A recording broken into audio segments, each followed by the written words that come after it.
up, every single one of you? Happy Friday. We are almost to the weekend. I don't know, some people consider Friday a weekend, but how you doing? Episode number 99. And hey, that's just a little foreshadowing, if you know what I'm saying, to my esteemed guest. If you know, you know. But how are you doing? Every single one of you, whether you're watching live or on playback, I hope you are living your best life. Hope you're too blessed to be stressed, as am I. Thanksgiving was yesterday here in the States. Give me lots of reasons to be thankful for, including you. Thankful for you. Yeah, that's right. You out there, we, me, the royal we, I, they, whatever you want to say. I'm grateful for you. If you're listening to this right now, live or on playback, I hope you just big up yourself right now. Now, look, I am going to say go ahead and hit that like one time for the one time, but look, you also don't have to do that. Life is a funny little beast. Do as you please. Do as you want.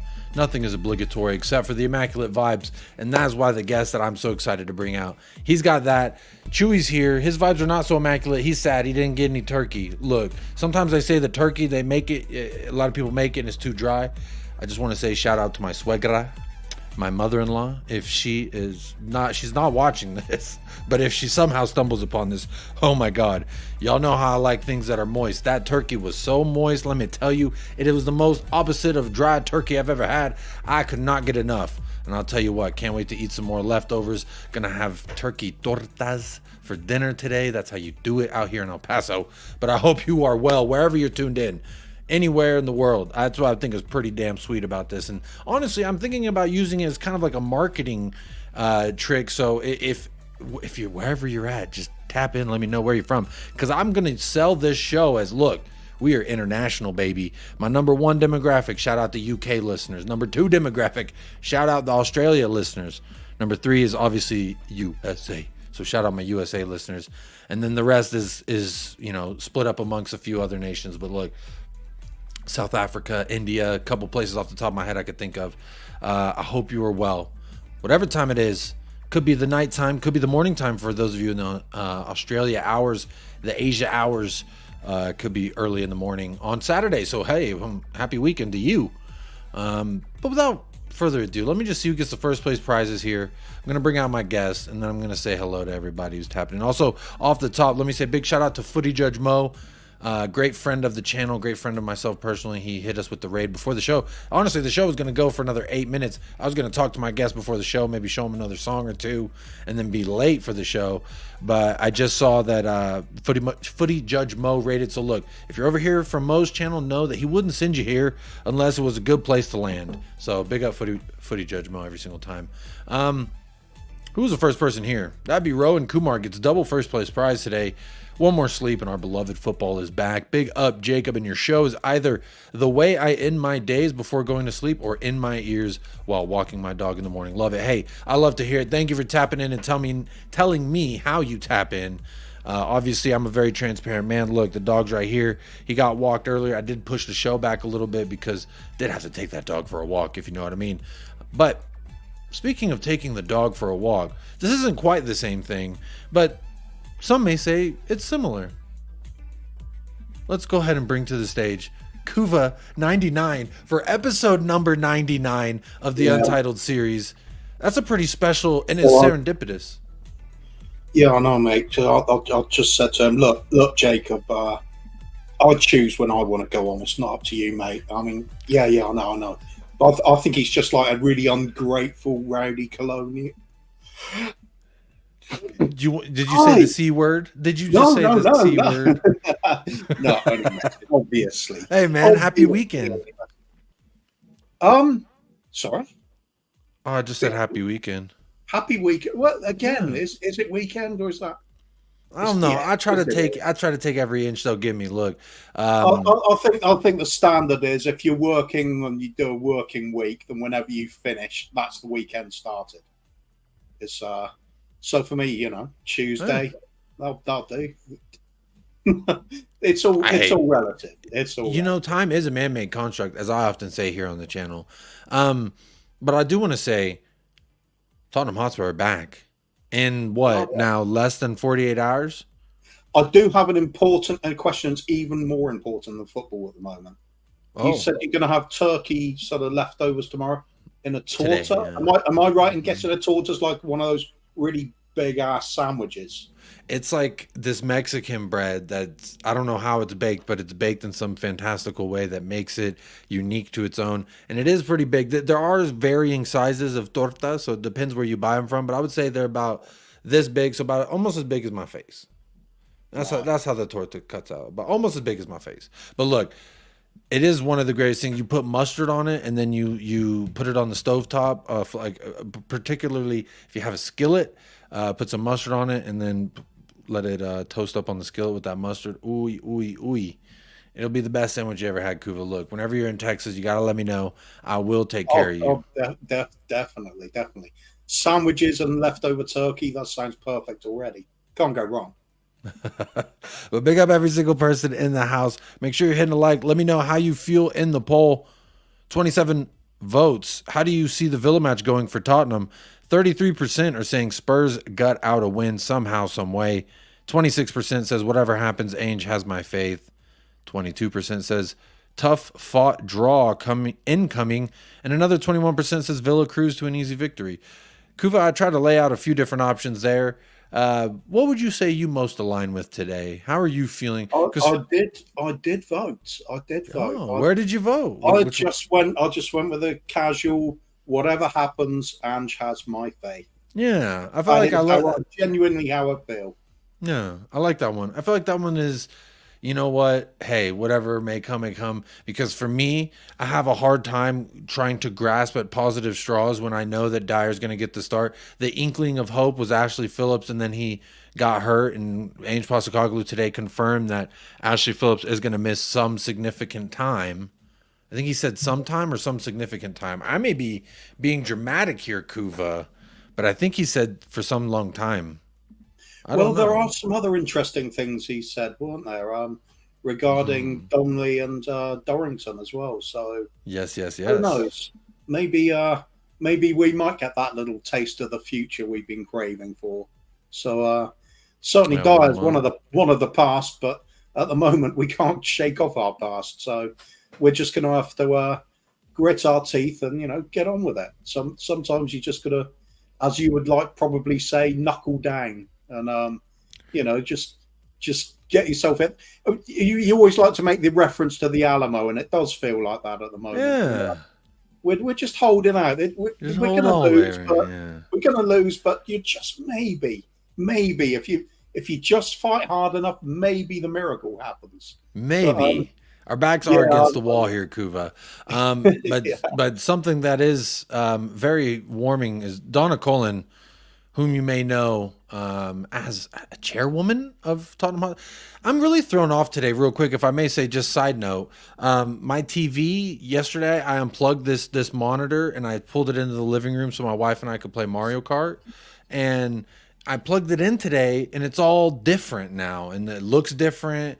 The lighting is different. I just feel I don't know, something's wrong with the TV. I got to fix it, but does it look weird or sound weird? It's all connected. So do I look normal to you, Kuva? Just like, does it look and sound? You always look special to me, mate. I knew you were going to tell me something like that. Big up, Kuva. Big up, Donna Cullen for the super chat. Seems all right.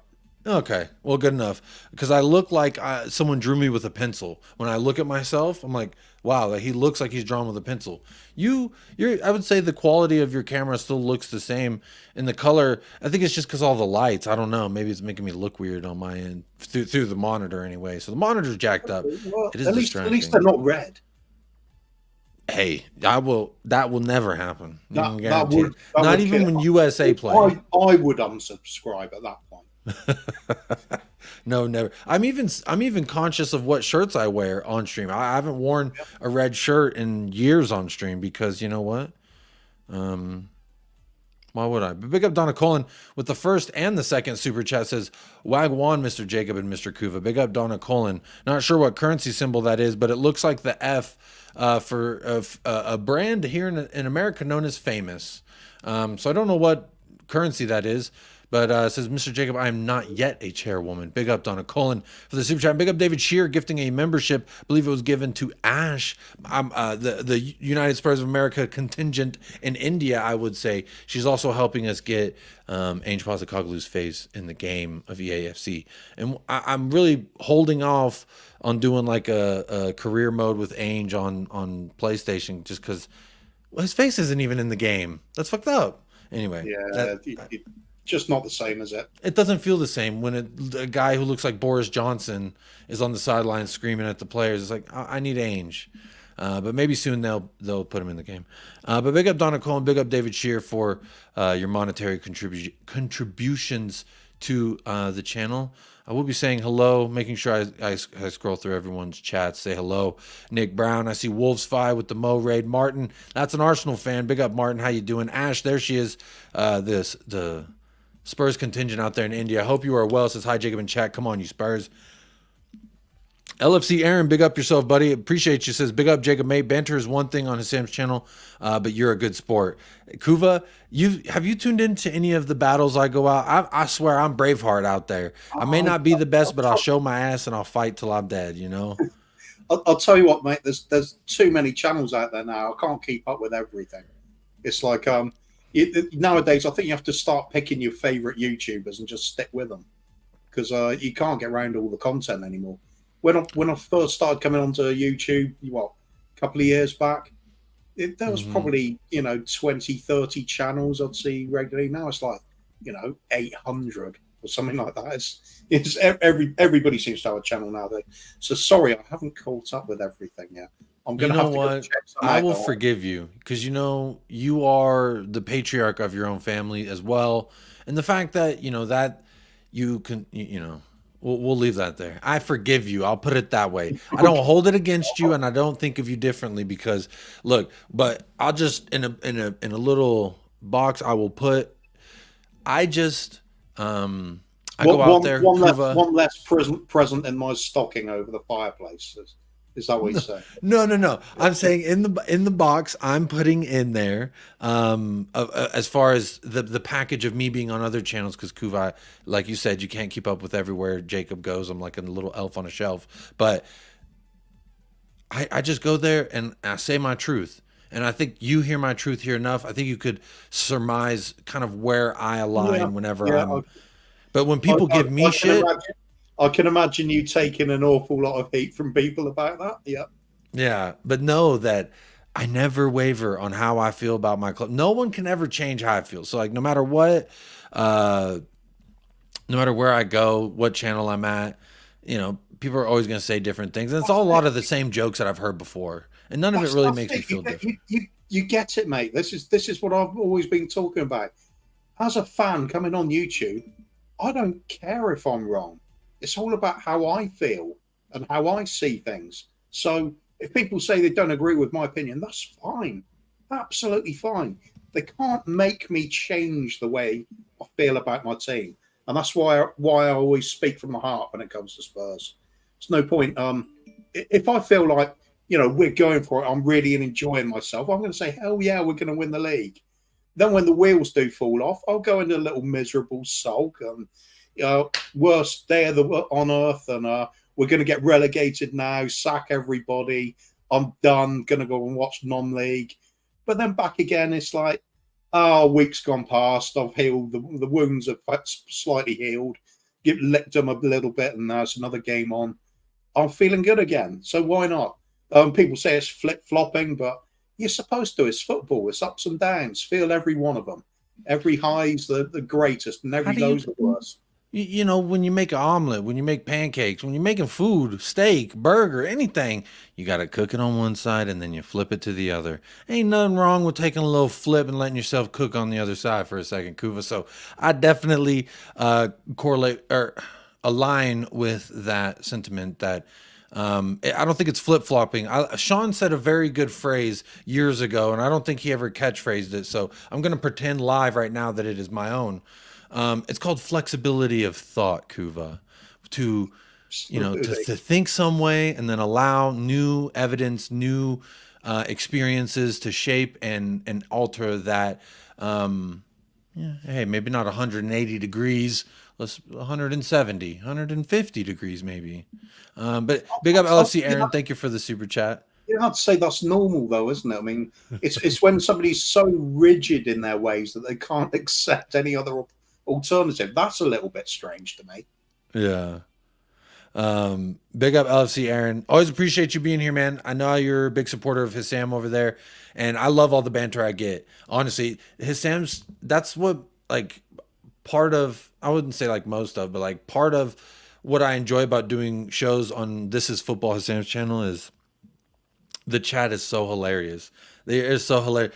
And I'll just go in there, I'll just drop a little like Declan Rice is an above average Pierre-Emile Højbjerg. And just watching the fish, man, they go crazy. So big up LFC Aaron. I love shaking the coconut tree, seeing what kind of coconuts I can get to fall out. But big up, appreciate the super chat.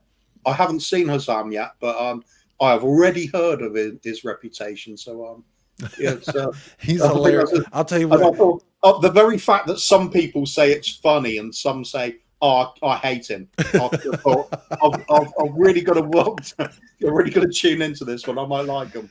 That was exactly what I would say to describe him. I personally think he's hilarious. I think he's genuinely one of the most funny people. But content creators that just, I don't think he means to make me laugh in the manner he does, but shout out Hissam. He's absolutely a great content creator. Go subscribe to This Is Football if you haven't already. Big up Moondog as well for the super chats. Big up Jacob and Kuva. 2-1 to us, no problem. Kuva, 2 weeks ago, before the after our loss, our collapse, I should say, at the Molyneux, I did bring, shout out Moondog, big up and thank you for the super chat. Hope you were doing well, Moondog. Do you think still that we are going to lose versus Aston Villa? Because you did predict 4 L's in a row because we had the 2. You said we're going to lose versus Villa, lose versus City. That's 4 L's. Do you still think we're taking 4 like that? Yeah, unfortunately. Damn it, Kuva. We've even got injury doubts about Sarr now as well, haven't we? I mean, it's Sarr is a doubt, yeah. Yeah, I mean, who have we got left? We're now at the point where Bentancur has to be fit and ready to go. We need him so badly now. And, people are saying, oh, no, he can't play a full 90 minutes. He just played 86. Yeah, I think he got. It's one of those weird injuries, though, isn't it? As far as I'm concerned, if you're declared fit after an ACL, then it's fixed. You can't ease somebody back into a game when they're recovering from that injury.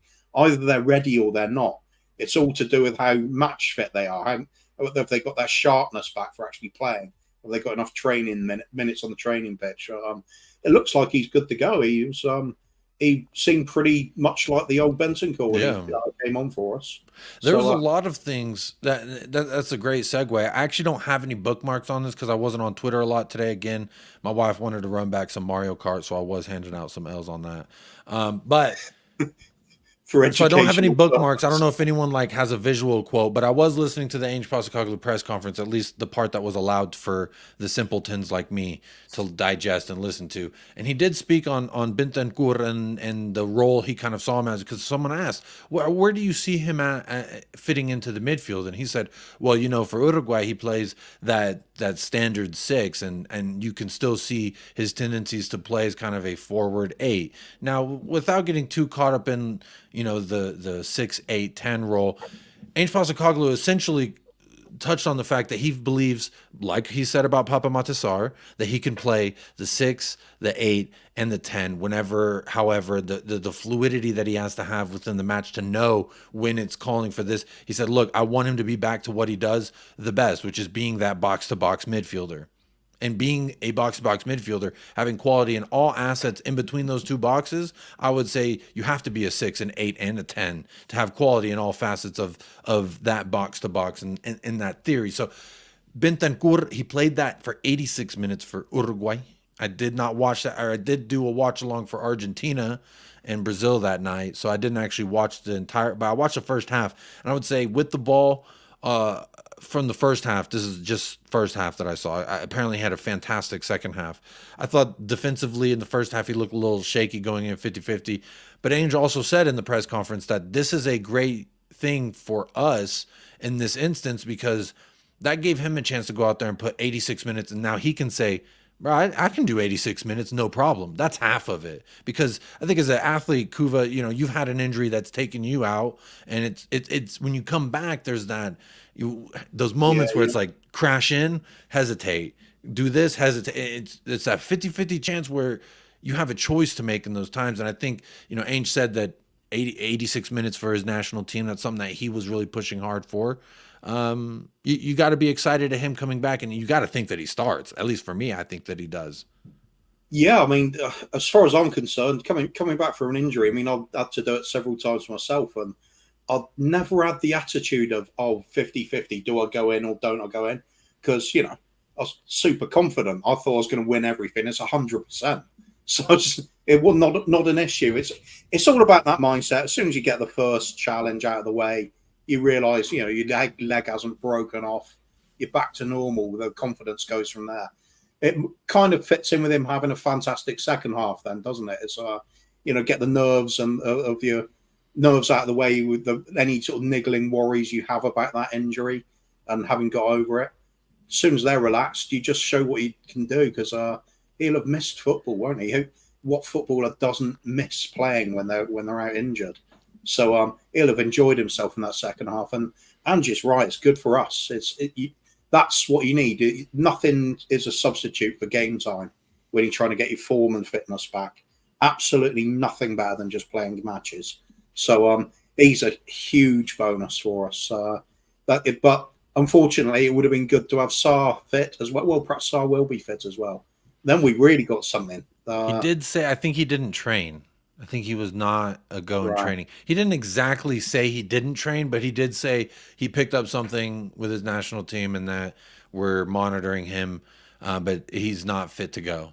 He kind of seemed like he almost brushed over it, but with Sarr, the good news I got was that Destiny, there was this, maybe about him and with his hamstring, but ANGE POSTECOGLOU did clear that up, saying that Destiny is good to go. He is fully fit. He did stay behind his national team because of this little thing that he felt. I thought it was the flexor at first. They didn't divulge at first when they said he got held out of the national team.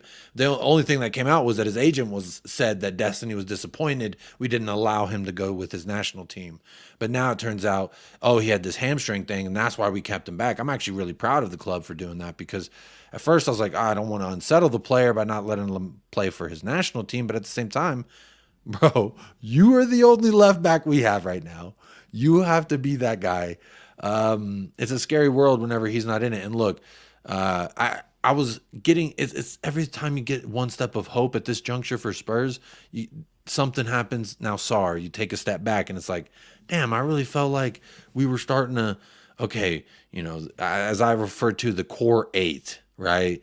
The core 8 in our 11 that you don't want to touch. Well, versus Wolves, 4 out of that 8 were gone. And then if Udogie was out again, that would have been 5 out of 8 versus Aston Villa. So now he's back, but then it's Sarr. So you could argue, is he part of the core 8? I didn't say initially because I thought that maybe Rodrigo could come in and play that role as well, which at least Ainge has alluded to the fact that he believes Rodrigo can come in and play that same role. So it's going to be interesting to see kind of what our lineup's going to look like, Kuva. But do you think there's going to be a lot of changes, like Bentancur starting? Do you see Lo Celso maybe starting? I've been watching and listening to some people's predicted 11s. Lo Celso's in it. I'll be very surprised if Lo Celso starts. I really would. I think Bentancur's ahead of him in the pecking in every sense of the word. I just think Bentancur is a Rolls Royce of a player. I really do. He's up there, good enough for Man City. He really is. It's only the fact they've got the players like Rodri is one of the best in the world in his position at the moment. But if Man City were in trouble and they needed somebody to come from the bench and they had a Bentancur, they would not worry about playing him. I think he's good enough for that sort of level. Whether he's going to consistently do it and improve on it over the next few years, who knows? But right now, technically, fantastic. He offers us so much that so many other of our midfielders can't. And the fact he, quite right, when you're saying, and Angie's saying, he can play 6, 8 or 10, he really can. For me, when things are back in working order, I think he's going to be looking to be that sort of number 8. I think he's somebody that brings something to both ends of the pitch. Before he got injured, he was. I thought he was our star performer. I thought he was the man making it happen at both ends of the pitch. Happy to pick up the ball, very comfortable on it, very assured, calm with his passing. He does have a sense of urgency on the ball. He was making some good forward passes, good forward runs, getting amongst the goals. If we recapture, or if he recaptures that form from just before his injury, things could be turning around a lot quicker than we were planning on. It might not be January before we start getting a little bit of our swagger back in our attacking play. Because a player like him, he adds to it.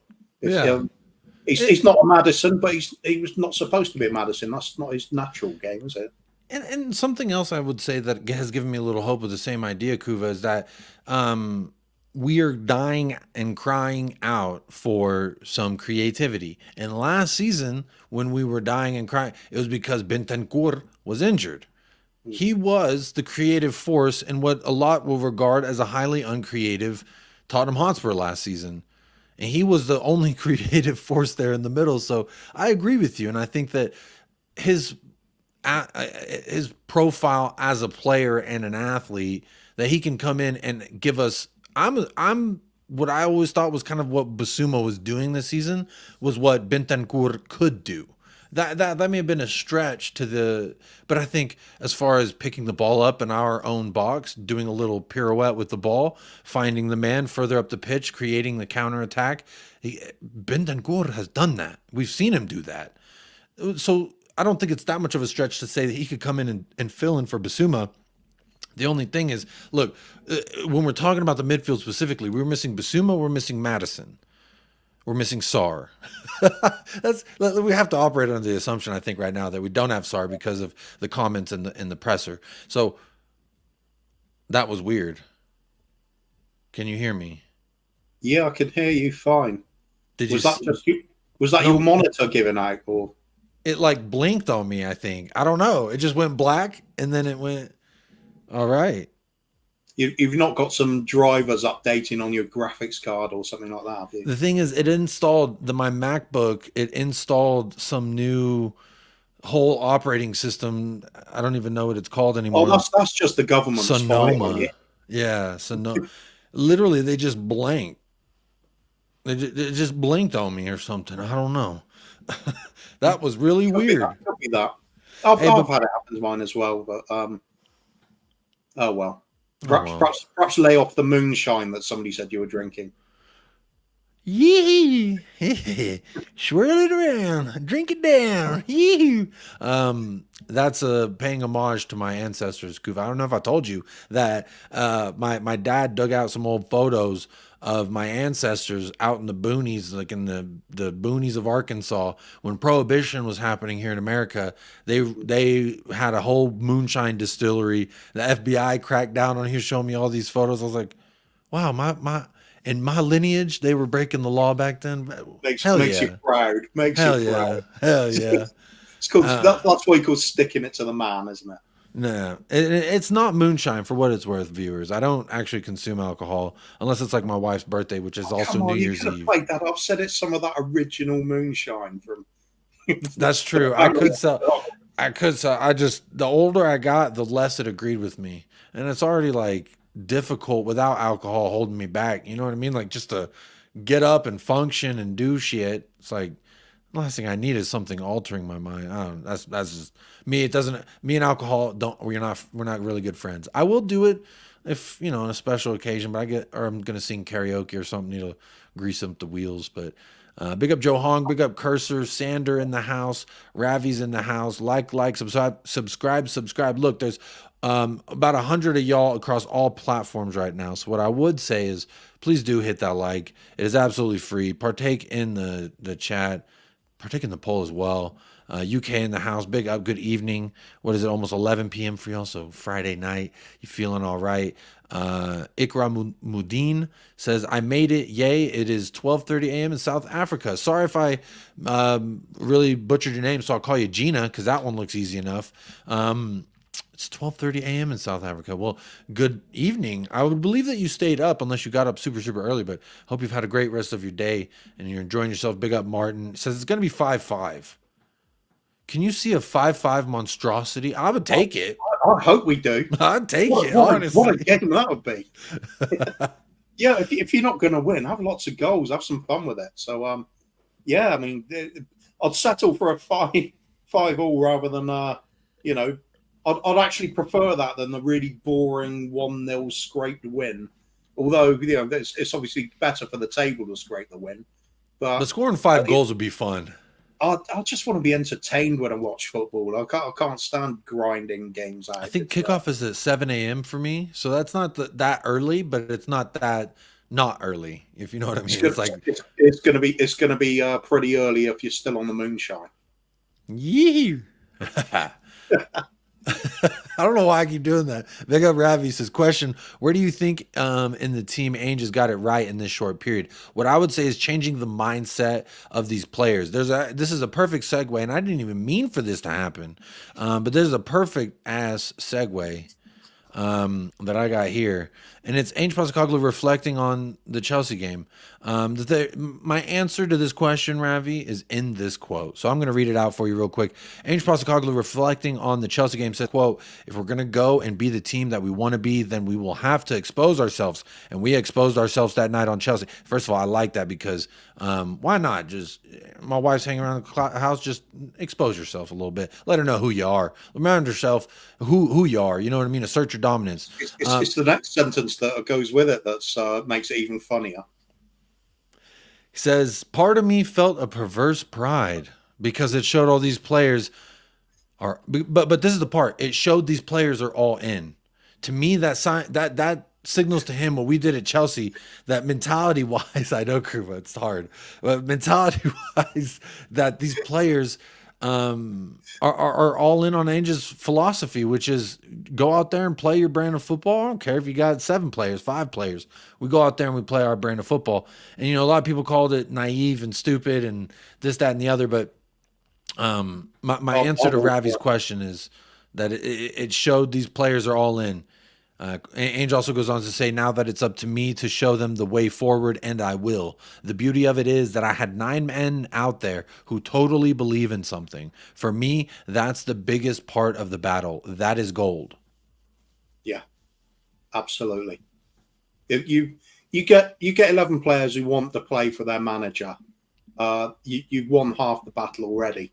You just got to add the quality to it there, and then just keep them fit. Now, if you can do that, you're going to get success out of any way you choose to play. They're going to do it well for you. Mm-hmm. So, yeah, I agree with that totally. For me personally, the evidence I see on the pitch, it's our pressing. We've spent the last couple of seasons sitting back, letting teams come at us, even in home games. And I like the fact we've been taking games to the opposition. Generally speaking, it hasn't always worked. Against Wolves, we were bad at it. The press just wasn't working. Their players seem to be capable of beating the player all the time, and we just weren't quite with it. You know, Dyer and Davis coming in the back centre back positions. Perhaps it's partly their style of play doesn't aid us in getting to the halfway line and really putting the pressure on in the opponent's half. But overall, when things are working well for us this season, it's all been built on Vicario at the back, Romero and Van der Ven keeping things tidy in the centre, and then that team really pushing, pressing the opponents to death in their own half. We've created so much out of it this season, and that's the way forward. That's where I think we're going to get our joy from again. When that's fixed, we will start seeing Ange ball starting to develop from it. But until we can get hold of that, we won't get enough of the ball. We want to be the dominant team. We want to have the possession and constantly create chances. We didn't see any of that against Wolves. And you've got to say that is down to personnel. Mm-hmm. You rip the heart out of the team that's doing it, and you're left with the players from last season that couldn't even defend deep and expect them to do the same job. Clearly, it wasn't going to work, and it didn't. So I think that's the litmus test for Ange. As soon as those players are back, we start to play the way we were at the start of the season, it's the way forward. Just add to it now. I like that, Kuva. You're always setting it up. Like, if you and I played tennis together, at least verbally, I feel like we'd be a pretty good little tandem. No, I could do the tantrums maybe, but you know, I'm happy wearing shorts, but tennis, no chance. Verbal tennis. If there's ever a sport where it becomes full contact tennis, I'll be in for that. Oh, that would be great. Where one person is just trying to take the other one out, and you got to avoid him while also hitting it. That is a great idea. Kind of like improvised ice hockey sort of thing. Big up David Shear gifting that membership. Wanted to make sure I read David's next chat. Says, big up David Shear, always gifting memberships. Member yourself, so big up. Always making the family grow so large. Says, morning Jacob and Kuva. I still feel we will squeeze out a win. Fingers crossed. Kuva, I know where you align, and you've said no way in hell, and I respect it. I can see where you're coming from. I can understand and empathize with it, but personally, I feel like maybe we could squeeze out a win. I feel like a draw is on the cards, but maybe we could squeeze out a win. I don't know. Am I crazy in thinking that, Kuva? No, of course not. Of course not crazy. If the doggy is playing, that's a massive bonus. That's the left back area sorted. And Benton called back. Him being in the team can give us a lot more control of that midfield than we've been having. So it's not completely out of the question. I think some of these games where we can do enough to hold our own against another team, that's sadly where we're going to suddenly think, damn, we miss Maddison. Because we won't get that constant supply of chances and creativity up front. Are we going to be able to fashion enough to score a goal or two? Maybe. Season suggests we're capable of scoring a couple of goals in a game. Can we keep them out at the same time? Doesn't look too promising at the moment, but we'll see. There's always hope. I think we'll be better off against Villa than we were against Wolves, just because of Doggy's back. Yeah. If he's not back, same problems. Ay, Dios mío. Big up Ren, good morning, says good day crew. Big up Boris Britt, Hotspur Hippie. I'm still running through the chat. Heel Woodsy. Ryman, I've starred your thing. If you go to DallasCowboys.com and look at their site, they actually have live streams that they broadcast there from the Star. They were just starting that out whenever I was working there. So they have podcasts like every single day, I think, at this point. Hansi G, big up Hansi G says, let's just play our best. That's all I want. Give it 100%. Nita's in the house. Big up Nita. How are you doing? Another YouTube chat member says, hello, Jacob. Hope you and yours are good. In my own space right now. It is called another day. Missing in chat's family first right now. Ain't Christmas that comes and goes. Hey, big up, Nita. Happy holidays to you. Hope you're doing well and enjoying your family time. LFC Aaron, following up with their super chat, says, it's all banter on Hassam's channel. I play a part in that too. In real life, I give people props. Hey, big up. Like I said earlier, I love the banter personally. I think it's absolutely hilarious. The little community he has over there is absolutely hilarious. Big up, Captain Grandma. Good day, Jacob. Gio's biggest fan, and Kuva, the thought-provoking mover. Big up, Captain Grandma. What a great little intro that was. Big up, Drunk Vigo as well. My biggest hater. They're my biggest hater, and I think they love me the most out of anyone. Everywhere I go, there's Drunk Vigo talking to me nicely indeed. You can guarantee that. Boris Britt is in the house. Says, yep, that is absolutely correct. He did play an entire 86 minutes for I almost said Argentina. They're actually big rivals. Did you know that, Kuva? Argentina, yeah, of course. Uruguay. Of course. It's not as big a rivalry as say Brazil and Argentina, surely. But yeah, it's South American football, man. Of course, there's going to be rivalry. It's just in the blood, isn't it? Even in their own countries, that rival teams are at their throats. When we talk about hostile derbies or London derbies or the Merseyside derby and things like that in the Premier League, go to Brazil and watch some of their big teams playing each other. It's bloodbaths. It's absolutely insane. It's like people being killed outside the stadiums, and Well, did you see that they had to delay kickoff with Argentina and Brazil because there was a lot of fan violence in the crowds, and then the police came in and started beating people with batons, and then Argentina players were grabbing the batons from the cops because they were beating their family and shit. It was mayhem. For them, that's just a warm up. It really was. It really was a warm up. Big up the lucky Irish. Big up John Fitzpatrick. How are y'all doing? I'm going to take this down. I wanted to pull up another quote here from Ange, just while we're talking about the man, because I thought this was a little something that maybe help you. If you didn't hear his quote, you didn't read his quotes, maybe it'll help you feel just a little bit better now. It says, yes, we are under demand, which to me, that doesn't translate well. Maybe that's a different phrase for Australia. We're under demand. I would say we're under duress. We are under the water. We are getting drowned.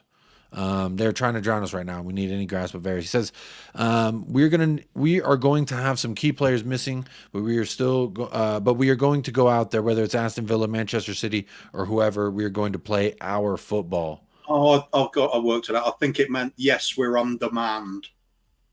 As in, this is referring to the injury. Undermanned. Yeah. And this is some AI translation bullshit. That's what you're saying, Kuva. Yeah, it makes sense. You look at the rest of the sentence, it makes sense. Yes, we're undermanned. And then they translate it as under demand. Okay. Kuva, see, you are the thought-provoking mover.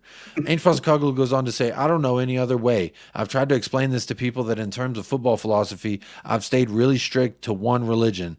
I've went into a library of football books and I got stuck to one section, which was about attacking football. Kuva, what does that make you feel? Because you were a guy who turned off the football last year. You said, toys, turn off, you Spurs. This guy just said he's stuck in one section of the library of football, and that isn't attacking. This to me, this is like the Messiah has arrived. This is what I believe in football.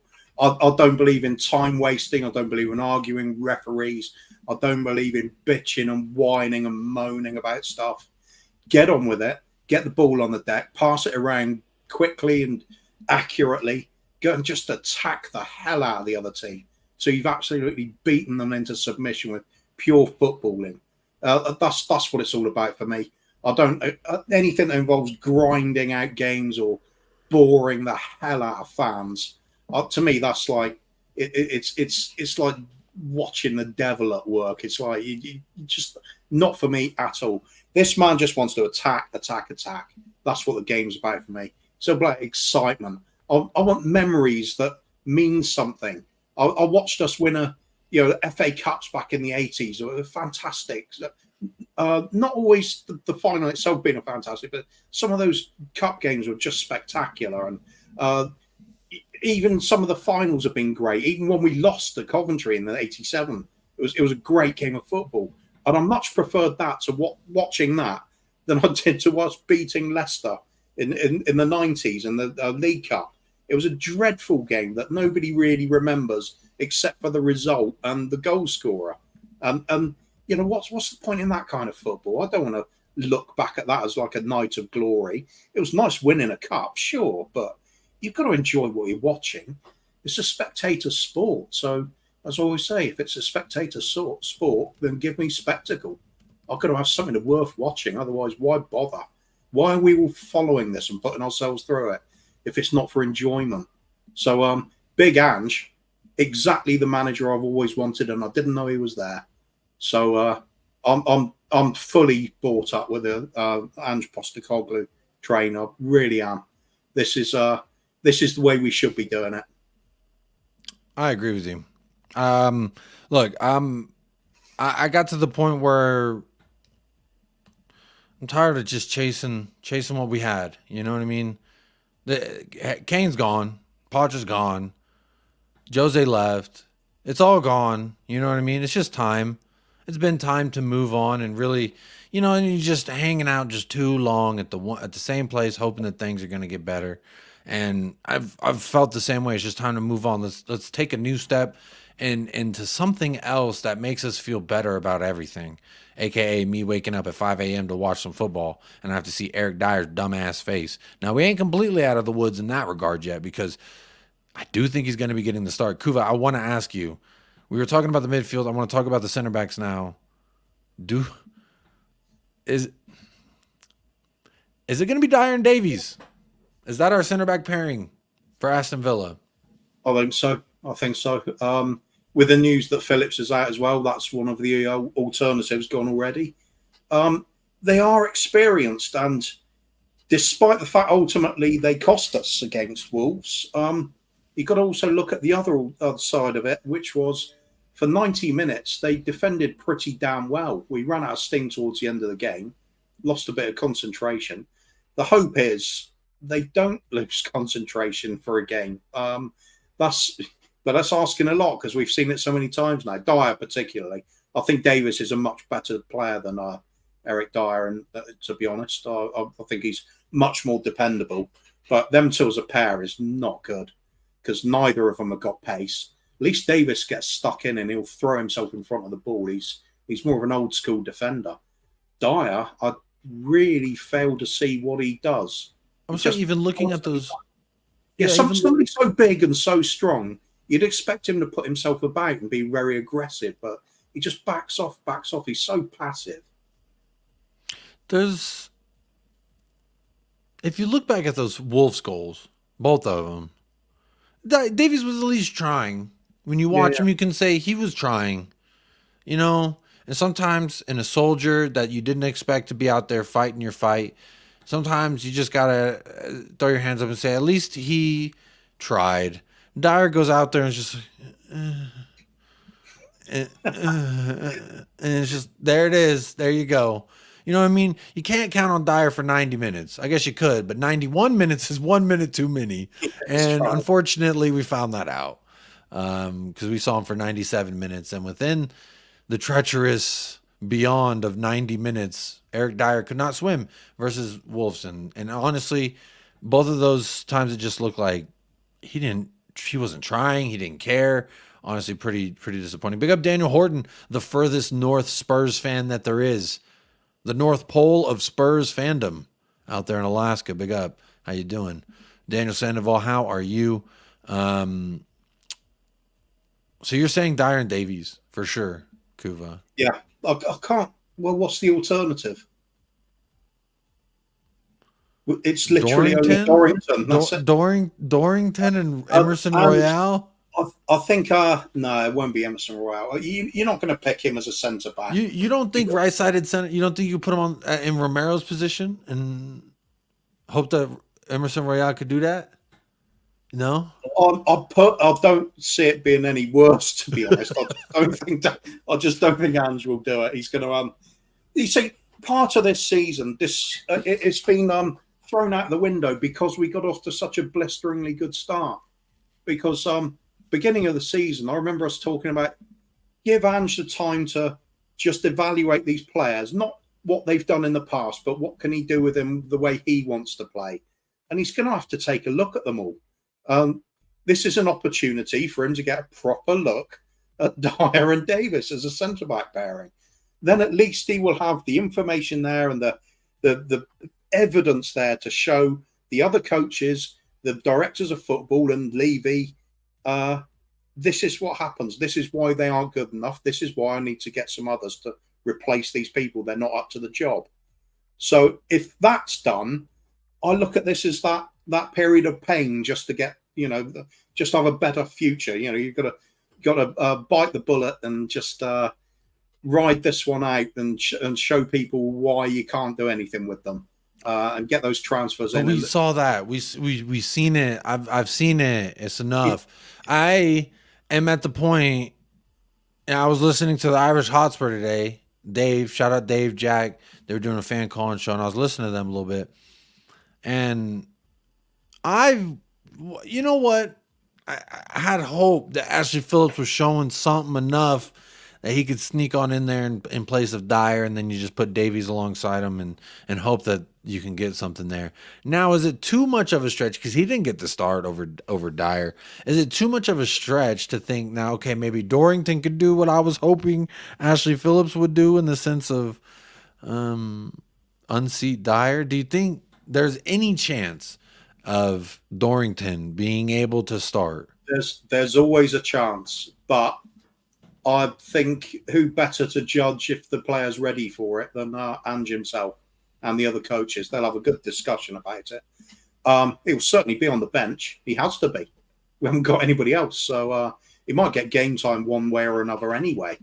And if the doggy isn't playing and Emerson Royale, something happens to him, Davis will have to go left back. Or if something happens to either of the centre backs, Dorrington's on. It's a lot of scenarios where Dorrington has to come on. Porro gets injured. Emerson will have to swap across, and if he's playing instead of the doggy, and Dorrington will have to come on again, and Davis out to left back. He's just needed now. We are that short on the numbers. So if Phillips is out injured, Dorrington's up in the pecking order. So I know that he's been playing well for the under-21s. So let's just back him if it does happen. But I think Ange is just going to stick with the experienced players for now. He's got to wring that bit of juice out of that ropey old 10-year-old lemon half. That's Eric Dyer, hasn't he? Just try and get a little bit of maybe we start Eric Dyer and then pull him at like 50 minutes. You think we could squeeze enough 50-minute out of that lemon? Well, what we were talking about earlier, perhaps you could play him for the 90, then pull him off quickly before it gets to those minutes where he does make up the mistake. I don't know. We'll have to just see how it goes. I think if Ange genuinely believes Dorrington's ready, he'll play him. I don't think he'll be scared of doing that. I just think he's probably looking at a few too many mistakes in training, a little bit too naive with things. Perhaps he's getting shown up with a few too many tricks from some of the other players, and he thinks that he needs to do a little bit more learning before he's ready. That could be the case. It's still a big step up going from under-21s to the first team. It really is. But for me, at some point, you're gonna find out if the motherfucker can swim or not. Yeah. You got to figure out if he can go out there and wrangle them damn cows, or guess what? You ain't got a cowboy. There's the other argument, isn't there? Isn't this a great time to actually take the risk on the youngsters, because the expectation we know the trouble is, again, we had that blistering start, and we start looking at we can actually finish in a pretty decent position this season. Still don't throw it to the fucking wind. Let these kids see. Let's see if the kids are all right. They make a whole bunch of movies about the kids coming up and showing up to parents that guess what, they can get it done. They can do the damn thing. There's Rudy. I'm thinking of. I know I'm trying to draw back on some things here, but I genuinely think, Kuva, fuck it. Why not just say Dorrington, Donnelly, who else? Urine. These players we know for a fact. At least there's two of them minimum. But I would say Dyer's the number one bleeding position where I would say we know what we're getting there. We know what maybe just give him a half and then send a half to someone else. That's my hope. I'm with you. Well, I wouldn't have him anywhere near the first team anyway. He would have been gone by now. Torn up his contract or something. Dorrington would have been in the first team already, along with Phillips, taking his chances. I think it's easy for us to say that as fans, isn't it? But I think maybe if your job is to get as many league points as possible, it becomes a little bit more of a risky thing to do. So I think, as far as we're concerned, hell, put in the youngsters. With Ange, he's probably thinking, this might be a little bit too much to put on their shoulders right now, when you got so many of the others of really important players from the first team missing. Is this when you do it? I think the ideal time would have been if, say Van der Ven got injured and it was just him and there was no Romero sending off or the doggy out sent off as well. Then bring him in. You've got the experienced players around him then to help him through it. When you're patched up at the back already, it's a lot to put on a youngster at that point. He might thrive. He might have that kind of character that galvanizes people around him. I don't get that sense with him, but I don't know him. So we'll have to wait and see. All I'll say is I do fully trust Ange, and that means if he picks Dyer, it's for a good reason. I agree with you. That clearly, there was also... said in a tone of voice where you didn't really... I agree with you in the sense that, if there was something so outstanding about them, Ainge is clearly the one to say there it is or there it is not.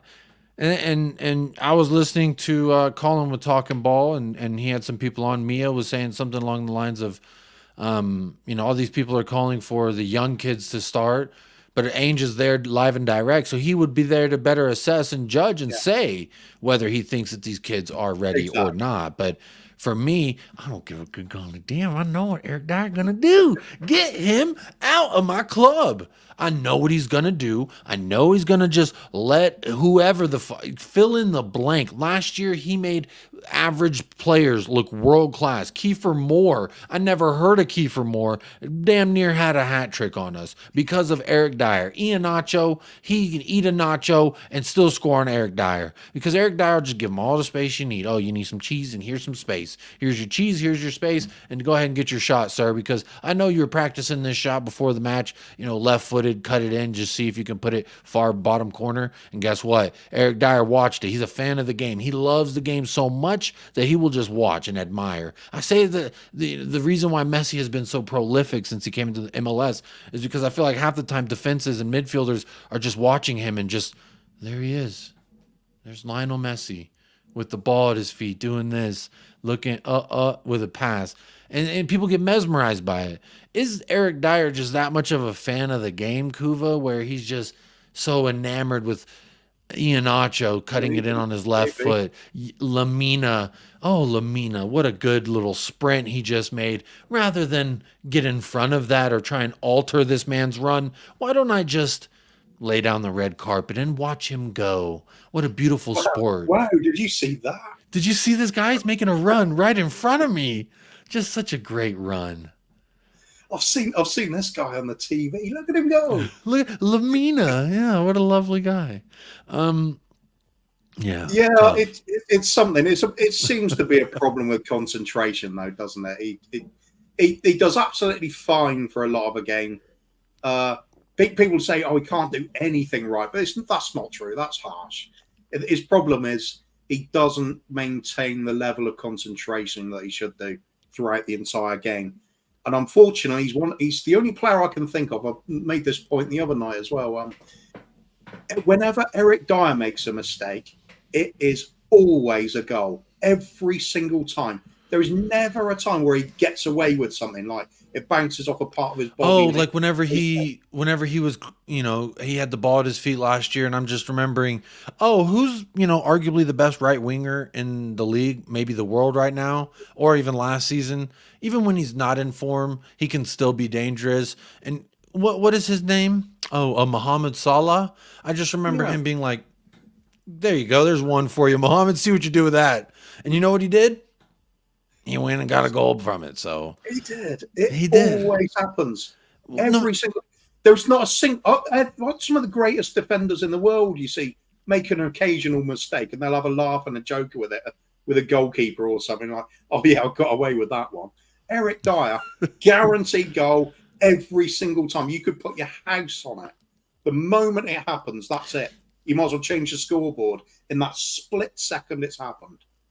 Before I answer this question, big up Taka. Appreciate you being here. This is a Liverpool fan. On that same thing that you're talking about, could we just say that maybe what a poor lad that all of his mistakes are just so genuinely highlighted. It's like a goalie in hockey, right? If they make a mistake, they allow a goal, and that you either make a mistake or you don't, and that's the fine margins.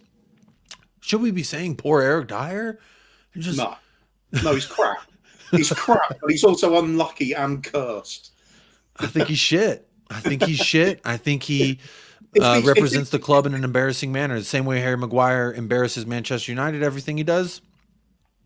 I don't care if he turned around his form. Ain't no turning around form. A troll is always a troll. Where they belong is under the bridge. Sometimes they stroll away. They get from out under the bridge. The key is to put them back under the bridge where they Isn't flourish. that funny that England can field a defence with Dyer and Maguire in it at the same time? There's a reason those words almost sound like each other. Maguire and Dyer. I always had a problem with him as a player, and just how shitty he always has been. And then he's always a kiss ass. Every manager, he's like, I'm going to work so hard for you, bro. And then they're like, all right, let's see what you can do. And then he does what he always does. And I just think that he's one of these guys that really, whenever he got with Dave Portnoy and he was laughing at our failures and our misfortunes and, oh, ha, ha, ha, yeah, we never win anything. Whenever he did that, I was like, yeah, you're really fucking dead to me. Because not only were you a dead shit player, like Lucas Moura, at least Lucas Moura had redeeming qualities. Like, he will die for the badge. He will put his body on the line. Maybe he wasn't good, yeah, like Emerson Royale. Maybe he's not good enough at all facets of what his position should be. But there's still a redeemable quality. One. Now, can anyone name me, outside of being tall, is there one thing Eric Dyer has well, you could say, that translates into the game of football? Yeah, he looks like he's got a head made out of wet clay on a hot day. If you're a fan of that, it's good. The way it sort of melts, doesn't it? He's got a crease there with the top of his head just melting downwards. That is true. It's very flat head structure. Kind of like a stone head. And he's got one of those. Yeah, he's got one of those sort of haircuts where he thinks he's probably badass, but it doesn't really work for him. I don't care how he does his hair. Personally, you can do your hair however you want, good sir. I think he does care, though. That's probably the problem.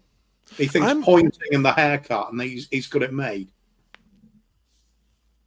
I don't care if you care about your hair. I hope you care about your hair. I care about my hair. I care about everybody's hair. I care about this, that, and the other. I don't really give a good golly hell. You want to promote some Portuguese little cafe by your house? Fine, cool. I have no problem with that. But when you go in front of a camera and you laugh at the fact that this club doesn't win anything, which rivals, fans of rivals everywhere around the world always use, Tottenham ain't won a trophy. And now it's such a rumor that fucking kids who were born 10, 15 years ago believe it because it has been about that long. And you're feeding into it. And my guy, you wear the fucking jersey. Harry Kane was standing right there. He didn't do shit about it neither. Neither did Matt Doherty. Did I expect Matt Doherty to do anything about it? No, I know he's a bum. But anyway. Did Matt Doherty even know he plays for Spurs at that time? Probably not. Yeah, I know what you mean, though. I mean, I could have got in front of the camera and laughed about us not winning trophies for that long because, well, we've got to laugh, haven't we? Mm-hmm. But if you don't laugh, you're going to cry. If I was being paid $60,000 a week to make that happen, I'd be pretty damn embarrassed about it at the very least, if not angry. If not, like, we're actually paying him to make us that bad. Imagine you were a part of a system in which people said that they've been known to being failure, especially in the sense of you being able to help, like, oh, I'm a graphic designer for a graphic design company. Well, we've known this graphic design company makes shitty graphics. I've been there for 10 years and you're like, you really ain't done shit these last 10 years, huh? And you're fucking losers, right? And it's like, maybe, yeah, a bunch of losers. Huh? No, I could just, be better at my job and then maybe affect it that way. But instead of having just an ounce of pride, a minuscule amount of pride and dignity, he's giggling along like Miley Cyrus giving him the time of day with his VIP tickets backstage. You know what I'm saying? And Miley Cyrus is like, hey, you're kind of tall. And he's like, yeah, I'm tall. Like, shut the fuck up. He makes me so mad. But this question here, I've had it up for quite a minute. Eric Dyer always makes my vibes not so immaculate, but says, Jacob, genuinely, how do you feel about the next 5 Spurs fixtures considering injuries and suspensions? Now, I'll tell you, Aston Villa, I really feel like we can squeeze out a draw. I'm taking the L versus City. So that's 2 games, 1 point. Third is West Ham. I don't care who the hell's playing. You go out there and you beat the Bubble FC. I don't give a good golly shit. I don't care about suspensions, injuries at that point. You go out there, you get the job done. So to me, that should be 4 points out of 3 matches. I'm fucking up my math here, Kuva. That's how many matches now? That's 3. 4 from 3, yeah. And then after that's Newcastle. And I'm taking a draw there. I'm taking a draw. They're at home, at our home. If it was St. James, I think I'd predict an L. But I'm saying it's at home. We could go out and get the draw. Why not? We should have some people back and some idea of maybe this kid or that kid can do anything off the bench or in a starting role. That's my hope. So how do I genuinely feel? Is worried, concerned, but you know what? I'm already strapped into the roller coaster. May as well fucking enjoy the scary turns that I'm not sure are about to happen. I did send Sean the link. Sean does have the link for what it's worth, Shawnee boy. I haven't been on stream with Sean in ages. Really? Yeah. I've stopped kind of doing the more serious shows lately again because I'll get fed up of always arguing and just not generally not enjoying myself. So I'll come up. So you want to argue with me right now? You want to argue? No, of course not. Okay. It's Jacob. It's like fun time, isn't it? Yeah. We can if we have a shitty show and there's lots of people kicking off in the chat, we can just do our little lineup formation and that'll cheer us up anyway with those 10 forwards again. Yeah, that's always fun. We can always predict the fun lineup. Yeah, exactly, I actually was thinking about doing that today, but I was like, maybe I'll have a show tomorrow and we can predict it. I don't know. Maybe we will play around with that. Who knows? Let me know in the chat if you want to do predicted lineups today. Cursor's asking, do you know how long Madison's out for? I know for the calendar year. He's in a boot. Yesterday was his birthday. He was in a boot in Dubai. Take that however you want. I don't know. I'm not sure, but I know we won't see him for some long time. This big stretch of a bunch of games, we ain't gonna have him. But you know who we do have? Kuva 99 on episode 99 of the Untitled series.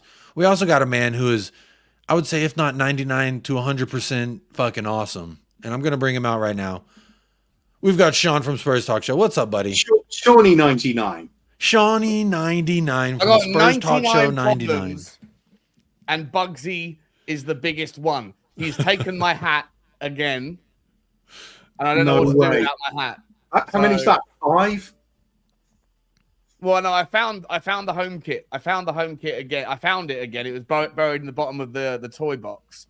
He obviously took it to the toy box and then replaced the hat with the ball. And then over subsequent swaps of balls, the hat made its way to the bottom of the. It's quite a big, like a trunk of toy boxes that she can just get her head into and feel around what she wants. But it's gone again. So I think it's probably still number 4 because it's the same hat that's gone missing again. She's got some bad intentions for that hat, I can tell. How are you guys doing? Good. Here, I was going to say that's not your biggest problem, Bugsy. Biggest problem you got right now is you don't have a big storybook to read us something because of the chair. It's just like it would be really fitting. I think Christmas that'll be fantastic. I'm just not sure about this, Kuba. I think you went back in the day when we first started out. Do you remember having the conversations about Fat Boy gaming chairs? Yeah. I asked for one for Christmas. That's it, is it? That's the solution. This is the solution because every chair I buy that's a normal office chair, after about 3 to 5 months, depending on frequency of use, my weight has its way with the chair and it loses its kind of structural integrity. So I pivoted to an armchair. Look, it looks ridiculous, but at the moment it's sustaining my frame. So, this is what we're working with. This could catch on. Plus, I get to say, you think I'm an armchair supporter? I'll show you armchair supporter. Yeah. My chair has no arms either. It's very annoying. I have to lean forward. I've actually asked for one for Christmas. I'm like, please, can someone give me a chair? And don't make it one of those weak ass chairs that only holds up to 250 pounds. I need to know that me, you, our son, our unborn daughter, and dog can all fit in this big ass chair. That's what I want. So hopefully I'll have a throne like you soon, Sean. I know. I 100% believe that there is a massive market. And when I say massive market, I'm not talking about the people within the market that are massive. I just mean that there is a huge market for gaming chairs that look like the Tottenham one that I used to have, but it is about, 9 inches wider, the cushion on which is about so deep, and that it looks like a gaming chair. Everyone wants to look like they're a gamer, but it's just made for the larger man. There's a massive market for it, and I need to find someone who can manufacture. I'm sure it's not that difficult to do. Anyway, I didn't come here to talk about my business ideas that I'm never going to follow through on. How, what's going on? Keep what giving the ideas out. Any entrepreneurs, you're going to have to give 5% to Sean and then 5% to Jacob because I facilitated this idea sharing brainstorm. There's a YouTube channel up there. If anyone wants to see what Sean Butler looked like before COVID, there's a YouTube channel that when I first came home from America, I started something called Gontrepreneur. It was it's literally spelled like GON and then entrepreneur, because it was all about this idea. Me and this girl from Australia said we're going to come up with business ideas that haven't been done and that should be done, and they were all like social apps or whatever.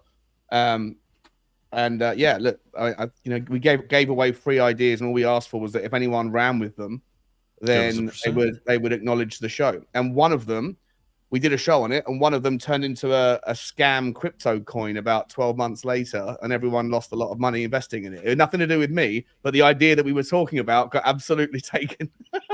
Coincidentally, you came into a lot of money then, didn't you? I had nothing to do with it. Poor old Martha Stewart. You've seen the video, and they've even called the coin. It was called. We said Dare app, right? It was an app where people could have it was a currency on the coin. This was we didn't even think about crypto at the time, but it was like you basically convince people. You say, I will pay this. I'll pay X amount of money to see someone create a video where they do what I want, or I am willing to do X, Y, and Z for this amount of money, and you can kind of like crowdsource money together. And then lo and behold, we did it as a joke, but then lo and behold, about a year and a half later, there was actually a social app called Dare app, Darecoin or Dare Me or something, and the thing got shut down because someone died in, I think it was Alaska. One of the dares got out of control. So be safe out there, Daniel Horton, our Alaska correspondent. Did they make a video about it at the end there? It said, well, all you mugs, we've got your money, credit Sean Butler. Yeah, that's the one thing I didn't want was acknowledgement on that one. I want no credit for that. That was just we were spitballing. We were just spitballing. Any publicity's good publicity, mate. 100%. Sean, I do. Sorry to take it off Tottenham, but it's Friday night. Hey, it is Friday night, and I'm not the most organized of hosts. I'm very easily distracted, so hey, cheers to that. But Sean, I do want to ask you. I left this comment up for a reason, so that it would stay there and remind me of what I wanted to segue to, which was: do you think there's any realm of possibility Dorrington can start and or come off the bench and give us something like a Jaffa Tanganga versus Liverpool type of performance where we say, hey, there might be something here? Because I'm of the mindset where, bro, I know Schrodinger's cat. I know what's in the fucking box already. I know what's in that box. Don't open it. There's something dead in there. I smell it. Hold on. Did you just Schrodinger's cat me on a Tottenham chat? Yes, I did. Okay, let's go with it. Let's work with you only get a. Ain't no one gonna Schrodinger's cat you about Tottenham, all right, except for me. Yeah. He's both at left-sided centre-back, and he's also not at left-sided centre-back, and that's the most comfortable way to think about it. Is that what you're talking about? No, I'm saying we know what's in the box with Eric Dyer, but Phillips, since Phillips is now hurt, there's no hope there. That box, we opened it, there's an injured cat, but I'm saying Dorrington, we don't know what's in the box. Do you think it's worth exploring that avenue, or we just say fuck it, let's play with a dead cat again? Not when you have to play him alongside Eric Dyer or Ben Davies or whoever's going to play alongside.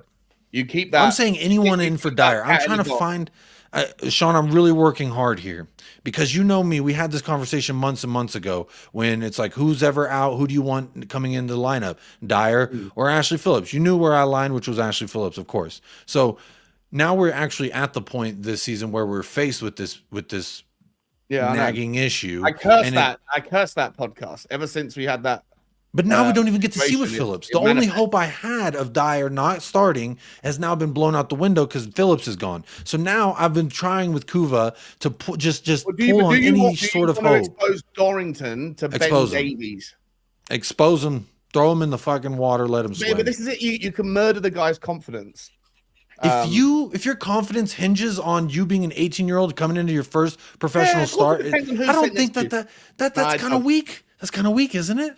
Kind of weak mentality. I see my man Hassam in the chat, who's who's talking about how much does Super Chat Sean off the stream. See, this is the sort of guy. This is a typical Liverpool fan that doesn't want to hear the truth. I love Hassan, but he is someone who will know. I'm sure he'll be able to contribute this. He knows that Liverpool are the perfect team at bedding in youngsters. They when they're 3-0 up in games and they've got 10 of their first 11 in, they'll bring in an 18-year-old. Like Curtis Jones was done that way. There's 2 or 3 others. My mind is Friday night, it's late, so I forgot. But there's loads of examples of Liverpool biding their time and Klopp bringing players in 20 minutes when the game's already set and you give the kid minutes and it's not a problem. I don't think you do that right now with the level of competition we're facing. I think you just have to.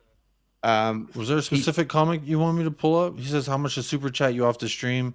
And then he says, Sean, on a reel, I think that's a nice one. I like that one. I didn't know I've got a voice made for radio. Well, then Mick wanted to take the piss out of you, says a voice. Yeah, voice and face for radio. So that's always nice. Chair. And a chair. Yeah, and a chair. Very nice. But I think you have to look at the clubs that have learned how to bed in their youngsters. Tottenham haven't really ever been a good team at doing that. I think if you look at the teams that do well with it, they don't throw them in at the deep end. Like this is throwing them off the back of a cruise liner and saying, swim. It's crazy that actually happened not too long ago. Actually, what do you mean? Well, he wasn't thrown. A kid got there. Some poor kid. I saw that, and he got eaten by a shark. Yeah, he got eaten by the sharks. Yeah, and it was within like 30 seconds of jumping off the boat. The sharks were waiting. They knew. Well, that's the thing is they've oceanographers, now in the middle of the ocean, if there's those big cruise liners, they know that they dump stuff off the edges, and so they just food and poo and stuff gets put off, so they like it. Yeah, they just follow it. They're like, oh, there's the big money grab. Let's just wait, and then the dude gets dared to jump off of a cruise ship, and he does. And he apparently was underage drinking as well, so it kind of led to the dare. He jumps off, and then you see some splashing around, and he starts swimming as fast as he can in the opposite direction, and then you don't see him. Yeah. Kind of scary. Yeah, I saw that. It was in the pitch black. Terrible. Man, the ocean's a scary son of a bitch. But anyway, I digress again. Big up Mile High Hotspur. How you doing? Captain Grandma has a question here. Says, what do you think of my theory? Because the players that clubs want but don't get often come back to bite you. Then Gio will get a goal and an assist against Villa. Do you think Giovanni Lo Celso, I think people who tune in know kind of how I feel about the guy, got an assist and the game-winning assist, some may say, for Argentina versus Brazil, and the lone goal that they had in that match. Kuva, do you think that maybe Giovanni Lo Celso will twerk a little hard because Unai Emery will be watching? Do you think that?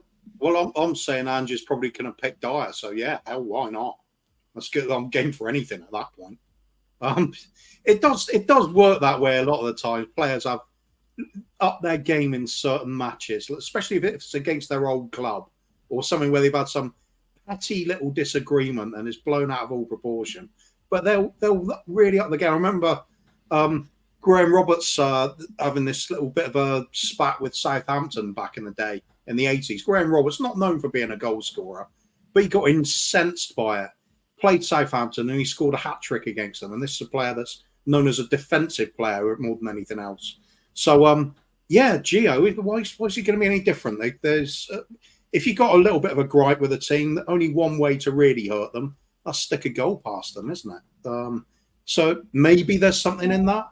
Then again, I just don't see him starting. I think he'll come on as a sub at best, personally. Depends a lot on Sarr, though, as well. If he's not fit, then maybe he has to start. I don't know. Sean, do you know anything that I don't in the regards of Pablo Matasar and his outlook for this weekend? Apparently, what I heard, at least from the press conference, I think he's out.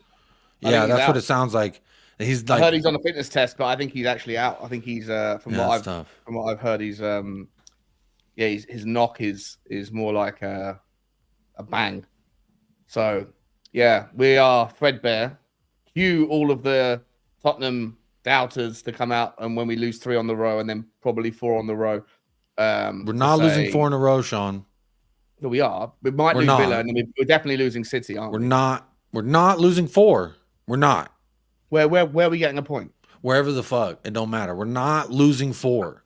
Can I ask you a question? When you say I've been on your show tonight for about 8 minutes, and I think you've used the F word 4 times. Yeah, Do you get limited ads? Because the second I was on a stream with Henry and Dave, and we were on our best behavior, and Dave he mumbled the F word, like it barely registered on my radar, but as soon as it came out, my sensitivity rating on my channel is like, nah, you can't even breathe, you can't even think the word fuck this, and it just goes limited ads, see you later. And so I just wonder whether everyone else suffers from the same spiciness with YouTube's algorithm. For me, the only time, okay, so I got limited ads on the watch along for Argentina versus Brazil, but that's because literally me, Paul, and TJ Warren, we were all saying F this C to Rodrigo de Paul repetitively. Oh, you were saying the C word too. Oh, that's not, I mean, I think that's the no-no, but for me, I say the F word. I say technically I say whatever the fuck I want. And you YouTube either like it or love it. But you don't get limited ads. No. Yeah, I think that's something that happens I think what YouTube does is almost like if you had a certain type of father who like builds you up, like a military dad, who's someone who like tries to break you down to see if you can handle it and then build you up. Because I think that YouTube does the same thing. When you get to like that kind of that pocket between being big and not being, you know, like when you like, I don't know, maybe like a 10K or something, I think it starts to go like, let's see if this guy really has the stones to continue with YouTube. Let's just, for no apparent reason, limit all of his ads. Let's basically like stop showing his videos to everybody for a couple of weeks. And then let's see whether he has the nuts to keep going with it. Because that's kind of what happens to Henry. It's what happened to me. It's what happened to Sava. I think it's happened to everybody. When you get over 10K, it seems to like go through this period of like testing. And, you know, I miss being able to swear. So thank fuck I'm allowed on this channel. It's brilliant. Appreciate you. Hey, I've always just said whatever I wanted, and it's worked out fine thus far. Now, if the channel does ever reach a point where it hits over 10K, I guess I'll be a good boy for a little bit. This channel's going to fly, man. This channel is flying, but it's going to. It's a beautiful time. You come out at the same time every night, and I mean, I always listen when I'm in bed normally, but you have that sweet dulcet tones that, you know, make everything sound beautiful. Oh, sounds lovely. Dulcet. I don't know what dulcet means. I thought that was a color. No, dulcet is like mellifluous. It's like it's a word that few people use, but they should use more often. It basically means like soothing and satisfying. It's also the name of a fullback that Harry Redknapp nearly signed. On the bung. If we had signed him, we'd now be facing Premier. We'd now be signing FFP charges against us for. Oh my God! Wouldn't that be a great YouTube channel? On the Bung with Harry Redknapp and George Graham. I love that. Let's do that. Let's start that channel. On the Bung. Love it. Dodgy dealings throughout Premier League history. All you do every video is a review of the dodgiest people in football. The players that are under suspicion of like of betting campaigns. Yeah, Tonali could be literally just giving you a season's worth of content now, Sean. Oh, it's fantastic. Absolutely fantastic. You could get betting companies to sponsor it legitimately, you know. Everyone's on the same page. Have a little trial. You judge Sean and like this week George Graham on the Bung, guilty or innocent. I think we just stumbled on something there. I'll add that to Entrepreneur's next video. You've even got that little gavel gift somewhere, haven't you? Yeah, make the case. Yeah, that one. Yeah. On the Bung. You know what's funny is I've read this comment. Big up Mick Vickers, always in that. Sometimes just one chat, but tells me that you're always listening, Mick. I read this the first time. I thought it said, "Good, unsubscribe from this channel," and I was like, "Oh, well, that's not nice." But I'll still pull it up and say, "Big up Mick." But Big up Mick was actually the opposite type of sentiment from this comment. It says, "Good, undersubscribed channel." This, I think it's. I've always based it on the theory that I created this YouTube channel back when I was in college, and I had to upload my video edits to a YouTube channel. So I just created it in like 2008, 2009. And then, so I always felt like because it was... You've got 2 channels that put the same content out, correct? You've got Jacob TV, and then you've got Yeah. Spurs from America. Yeah, I was testing a theory to see if like, but my theory's been tested long enough. I think that it's showing. Doesn't really matter what day it was created. Yeah, it really matters about you hitting the fucking like button and sharing and subscribing and sending it to your mother. Just take the link and text it to some people and be like, why the fuck you send this to me? But what that does is it does work wonders. It's absolutely free.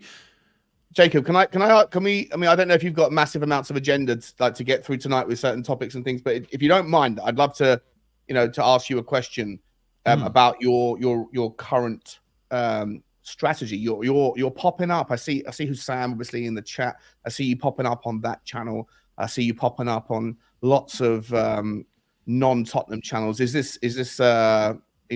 Jacob's 2023 Q4 plan? Are you making waves? Are you making moves into the community? What's the angle? What's the idea? I like it. I always appreciate hearing and seeing you. So I just want to see what's going on in your. Well, I would say that like the Tottenham Hotspur community and YouTube is one thing, and then there's that same thing for Liverpool, for City, for Chelsea, for name the club. I mean, even Bournemouth, there's a big channel, and like I subscribe to these channels. All of them, if they're a fan channel of any Premier League club, I try to subscribe because, hey, we may play them very soon, and I want to see what they're saying about their club.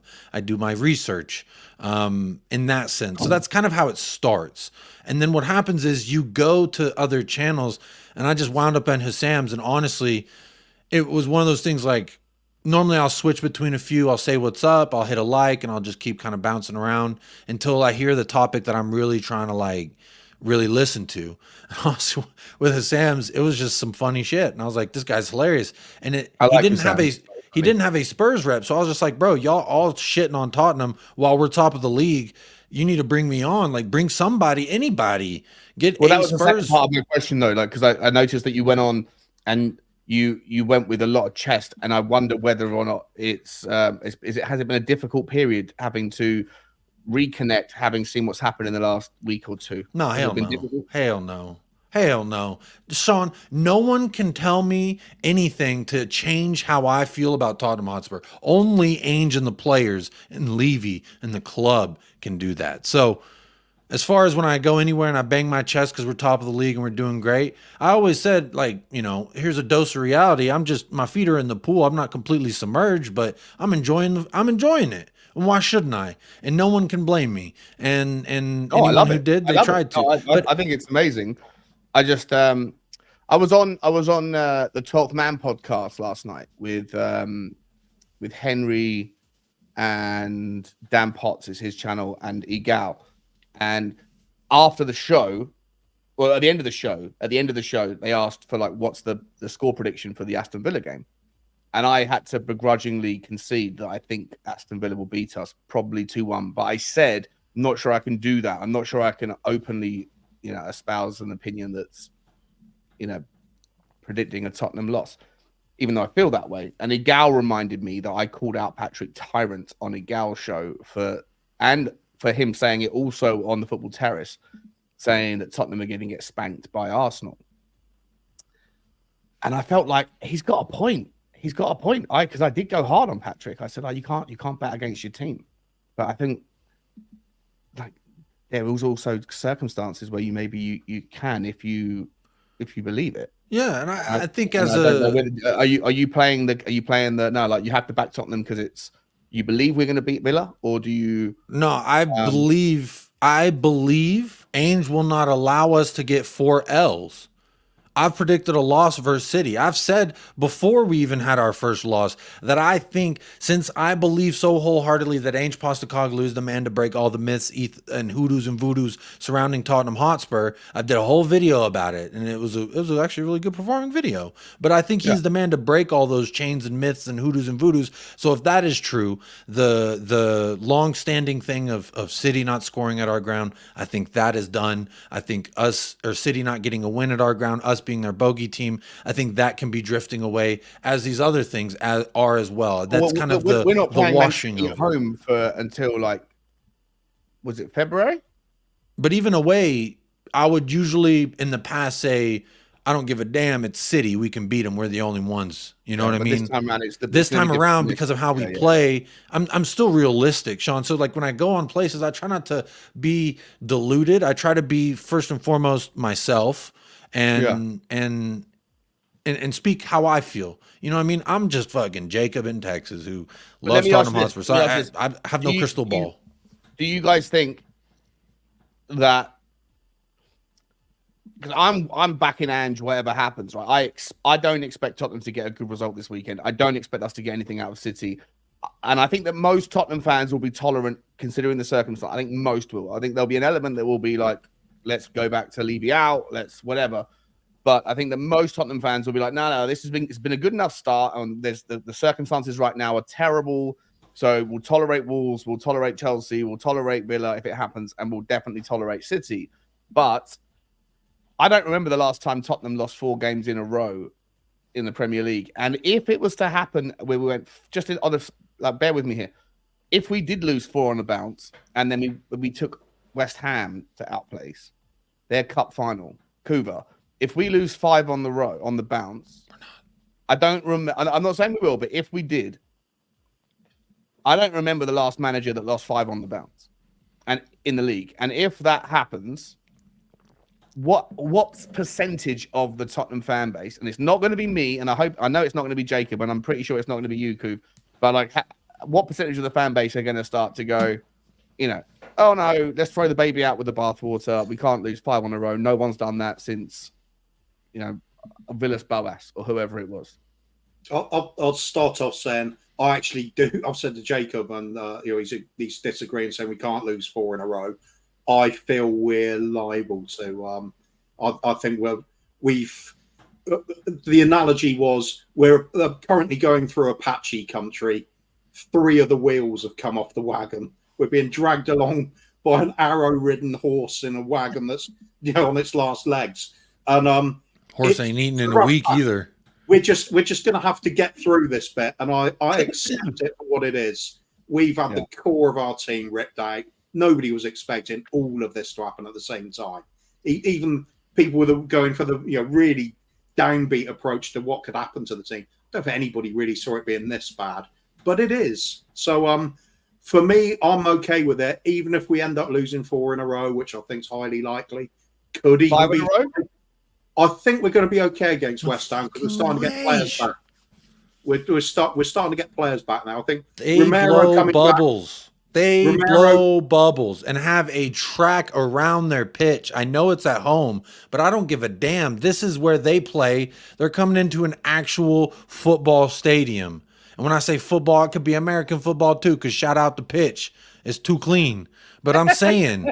You know what could be really amusing, even though it's very bad for us, is Romero comes back, and then because it's a North derby against West Ham, he loses it again and gets sent off. I watched him versus Argentina and Brazil, best player on the pitch, both sides. He didn't score a goal, he didn't assist a goal, he was the highest rated, so it doesn't matter. To me, I'm full in on my Cuti Romero propaganda that everyone's so upset. I've been seeing a bunch of Weasley ass motherfuckers on Twitter being like, oh, he ruined our season single-handedly. And I really think if I was their mother, I would slap them upside their mouth for being so filthy and disregarding a guy who is so instrumental to what we do, playing out of the back, going forward, etc., and defending. People say he ain't got paid. I would play Ash Phillips with Romero against West Ham. I'm okay for that experiment. Ooh, I'm not interested in Dorrington being tested alongside Dyer, or if Dorrington's on the right, then Davies. Nah. But Ash Phillips is injured as well now, isn't he? Yeah, but hopefully he wouldn't be in 2-3 weeks, right? He's not out. It's not a long termer, is it? Oh, of course he will be. They said the timeline I've heard thrown around was a month. 1 month. Oh, so who's the next guy? If Dorrington was to get injured tomorrow in a freak accident, who's the next guy behind him? Is it Charlie Sayers? I'm not sure who it is. Højbjerg, I'd imagine. I'm saying Emerson Royale can play one of the center back positions. Not well, but he could. Yeah, but he's going to have to cover the injury till we get to the fullbacks, isn't he? Yeah. When Udogie naturally goes down again on Saturday, I feel like we're in a boat and we're all just have pails and we're scooping the water out, but it is coming in faster than we can all scoop it out. And at some point, the water will catch up to us. Look, we could fight as hard as we want. But big up everybody in the house. There's over 100 on all platforms. Big up every single one of you. Make sure you are hitting that like. It's absolutely free. Partake in the poll. There's 97 votes and 80 likes. Only 17 folks want to hate on me today. So big up to the 80 of y'all who have liked the video. Shout out. Y'all are helping the channel grow in a free way. And also real quick, just want to say again, thank you to Donna Colin for 2 super chats. David Shear for the gifted membership. Thank you again, LFC Aaron for the super chat. And Moondog with the super chat. So big up. Thank you, y'all, for the monetary value, the monetary contribution here. But I do have a quote regarding what we were just talking about. So I'll go ahead and pull it up real quick. It was Postecoglou speaking about Jamie Donnelly. And I know this isn't one of the center back positions that we were speaking on, but I think it's still like I listened to it and I've read the quote, and some people I think are attributing this quote directly to Jamie Donnelly, which I think there is some truth to it, but I think it indirectly also involves multiple positions, because he says, quote, "We're down on numbers, so guys like him will get more of an opportunity to make an impact. As I said, at training, and if he continues to do that, then there will be an opportunity to come for it. There will be whatever, the opportunity will come." The same thing about Brian Hill, and Brian Hill's been given 0 time. But I agree, and I don't think that's what I'm saying. I don't think Donnelly is necessarily the recipient of this. He receives this quote, but he's not necessarily who Ainge is talking about that could get the start. I think he's definitely said, "Look, Donnelly, Dorrington, all you kids, here is the prize. Show me something to give me the hope that I could put you in a position to go get that prize." So I think that's what he's done. And that's why I'm saying maybe Dorrington. I know I'm pulling at very thin straws here to not have Eric Dyer start in our 11. But this quote, "Show me something, and I'll reward that." I'm hoping that Dorrington has said, "I'm gonna take this opportunity and I'm gonna run forward with it, regardless of what happens." Eric Dyer was actually pretty good against Wolves for 90 minutes. He was fine. Yeah. I mean, he was there. He was there. He was good, bro. He was good. I was at the game. Him and Davies. I thought Davies was probably the man of the match for Tottenham during the game. And look, I'll be honest, because of where they place you at Wolves at Molineux, you're down by the corner flag on the side. So the 2 goals we conceded were other end of the pitch, other side of the pitch. So I couldn't see the specifics. And then even after the game, people were like, "Oh yeah, Dyer was responsible for for what happened." And when I watched the highlights, the 3-minute highlights that Sky can show, I still didn't see really how he was responsible. I thought that Højbjerg turning side on was a bit more responsible, but I think people look to blame. I think people have confirmation bias. You have an opinion. Sean, in the same way that James Maddison affects us getting a goal but not getting an assist or the actual goal, is the same way I would attribute him playing a role in both of the goals conceded versus Wolves. I watched it live from a camera view, and I watched it again. I rewatched the game because it was fucking 5:30 a.m. So maybe my eyes are lying to me. Maybe the lack of caffeine is telling me Eric Dyer's a fucking bum, and I need to go watch this game in its entirety. So when you asked the initial question, which was he good enough? Good enough versus a meh side for X amount of time. The problems in that game, the reason why we lost that game was if Eric Dyer tries harder, we don't concede that second goal. I think everyone is guilty. Well, everyone's guilty. My take on it is that people look for the people they want to blame. I think Basuma got away with murder. I think no one gave him a hard time. I think he didn't stand up. A lot of people are upset with Basuma. Terrible. A lot of people are upset with Sonny was absolutely atrocious. I thought Brennan Johnson, who scored the first goal, I watched him in the second half. He was literally the closest player to me in the stands. And the guy was blowing chunks out of his ass. He was absolutely shattered. He was jogging around, offering absolutely no support to Emerson Royale. I thought he pooped himself based on what you just said, but I see what you mean now. Huh? You said he was blowing shards out his ass. I was blowing chunks out of his ass. It's an old rugby term. Means like out. His engine was running out. Okay. Second win. I put those together as you continued to talk, but when you initially said, I said you were there, you would know better. I didn't see that on the telly, but no, well, that's the thing. Like, obviously, if the ball's somewhere else, right, then the camera's following the ball. Yeah. When the ball wasn't in his vicinity, he was hands on his knees. He could barely get himself back on side. He didn't want the ball. He never turned and faced. Like the ball might go out for a throw in, and the ball was thrown, and he wasn't jogging. He was jogging around the pitch, like I don't know, like a prop forward does in a rugby game when he's just come out of a scrum and he's exerted energy, and he's like, I can't catch up. I'm going to hang back and play on the wing until the ball comes back over this side because I can't catch up. And Brennan Johnson is 22 years old. I know he's not match fit, but for me, it wasn't a match fitness. It was just a fitness thing. He was absolutely awful. Sonny was absolutely terrible. Decky on the right, absolutely ineffectual. I think that there was so many reasons why we lost that game. So many reasons, and it doesn't just start and finish with the mistake. By the way, the first goal that Wolves scored, let's not forget what an absolutely mesmerical first touch it was by the Wolves player before he volleyed it into the corner. Right, absolutely. But you know how you prevent service into the box? You stop the service from beginning.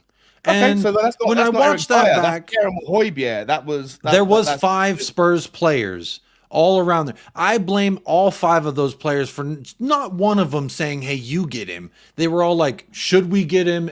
I don't know. They all did this like half.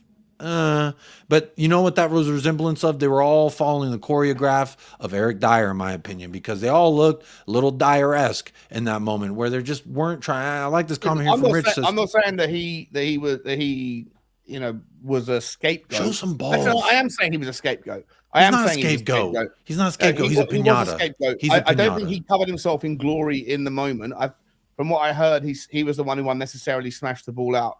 But Højbjerg, he did. He had. I'll explain it for you real quick, Sean. He was standing there, and there was acres of space in front, behind, side to side. No one around him. I think the nearest person was a Tottenham Hotspur player whom he could have just played the ball to. But what did he do?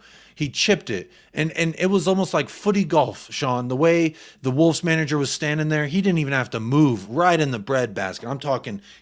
Bloop, right there, just dropped it right in there, and then he helped play it on for a quick throw-in, which Eric Dyer did what I call the Iheanacho dance, which is where he arm behind his back, yes sir, I'm under arrest, and then he's going to shuffle side to side while going backwards. And he's going to do this, he's going to say, here you go. And yes, there were 4 other flounders in the area, which didn't do anything either. That's the important thing, though, because if we're saying that we shouldn't be playing Eric Dyer, then you can make the same argument why you shouldn't be playing Højbjerg. You can make the same argument why, if you could play Bissouma, even though you can't because he got suspended, like he should be getting some heat for the unnecessary yellow card that he got in the game because it wasn't necessary to get the yellow card that he got, and that sloppiness. He's been Bissouma in the first 6 games. In fact, I would actually argue that Bissouma is the epitome of Tottenham season. First 6 games of the season up until the Arsenal game. Bissouma was spectacular. Tottenham was spectacular. I think we haven't played well since the Arsenal game, and I would make the argument that I haven't played well versus Liverpool. Also hasn't played particularly well in the second half of the first group of games that we played in the first third of the season. Also, that fits in with Romero takes all the heat for getting sent off, but if you look at ill discipline, Bissouma's top of the list. He's getting a yellow card. What was it? 5 yellow cards.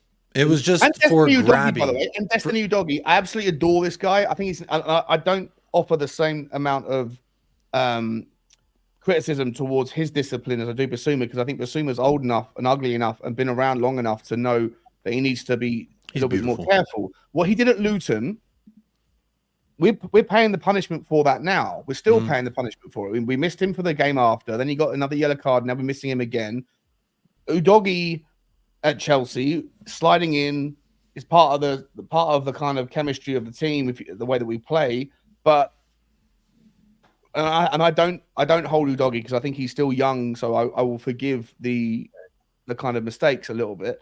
But we've got 3 players in our team that have a propensity to dive in unnecessarily, and yellow cards add up.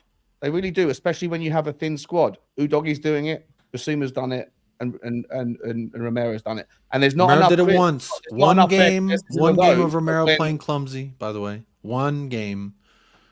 No, Romero's been great. Right? But at the end of the day, he's still got that kind of instinct in him. And I think that he needs to recognize the that little bit of psychopath, psychopath that makes people like David Beckham, right? If you watch the Beckham thing, the way that man is about his kitchen. Now he has enough money, he could have 18 maids in there scrubbing that kitchen, but he has this OCD, weird, bro. Guy's learned OCD in his 25s, 30-year-old decade. I don't know. He's that attention to detail is what made him such a set piece master. That's what made his crosses. When that arm went out, everyone knew what was about to happen. That's my point. Is you call it attention to detail? I call it OCD. I think it's weird. My stepdad is the same. My wife is the same way. She wakes up and is like, "Why is there dishes? Why isn't this all clean?" I'm like, "Honey, because I was enjoying myself last night. That's tomorrow Jacob's problem." This geezer color coordinates his t-shirts. That is absolutely absurd to me. He's like Sheldon from Big Brother or Big Bang Theory, whatever. That's what I'm saying. That weirdness that like some people would say could be a deficit, I think is what like Romero's propensity to be a hothead, I think is what also in moments wins him great duels, one-on-one duels, ground duels, aerial duels. And he's been great in the air. One of the things I heard over the summer was I'm concerned about Romero because he's not great in the air. And Mickey Van de Veen, coming from the Bundesliga statistically, wasn't great in the air. And those two myths got put to bed very early on, in my opinion, because I thought that they were very good in the air. Now, like, again, back to the Romero's trait the overriding point here that I'm trying to get to is that there are a number of other players in the team against Wolves, but also in the overriding squad that I haven't heard too much critique of. Yeah, Eric Dyer puts one ball out into touch, and it happens to land in the arms of Gary O'Neill. Breadbasket. That's the responsibility for the goal. No, well, let's not forget how brilliant like the goal of the month. Well, it's a sequence of events. It's a sequence, right? You know, it's a sequence of events that lead to anything in the game of football. It's if it was Romero that had done that, considering I know your take on Romero that he can do no wrong, you wouldn't be criticizing Romero for doing it, but Eric Dyer does it, and we got to throw the baby out the park. Get rid of him. Let's bring in Dorrington. The guy who's never played. I'm ready to sign Kuva on a 10-day. And in the NBA, they give out 10-day contracts. I'm ready to sign Kuva on a 10-day. That's where I'm at with Dyer. So 10D, maybe. You're right. Maybe it is a bit of that, like that drunken. The thing with Dyer though is it's not because he put the ball out of play into made it easy for a throw in to happen though. It's the thing he always does, and this is what the biggest criticisms I have with him. He doesn't seem to have a sense of danger, and it's like a natural thing for a defender. John Terry was exceptional at it. He always knew where to be at the right time. He'd have this sense of where to get him, so where he's going to cut off either the cross or the attacker, or you got picked up the right man at the right time. With Dyer, he's just kind of there, but not really doing anything. It's like he's learned how to do it on a computer screen or something.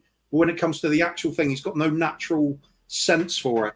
I think Davis is I think his confidence is absolutely crippled in no small part because he is always the scapegoat. Maybe, but shouldn't he just look? The town drunk is called the town drunk for a fucking reason.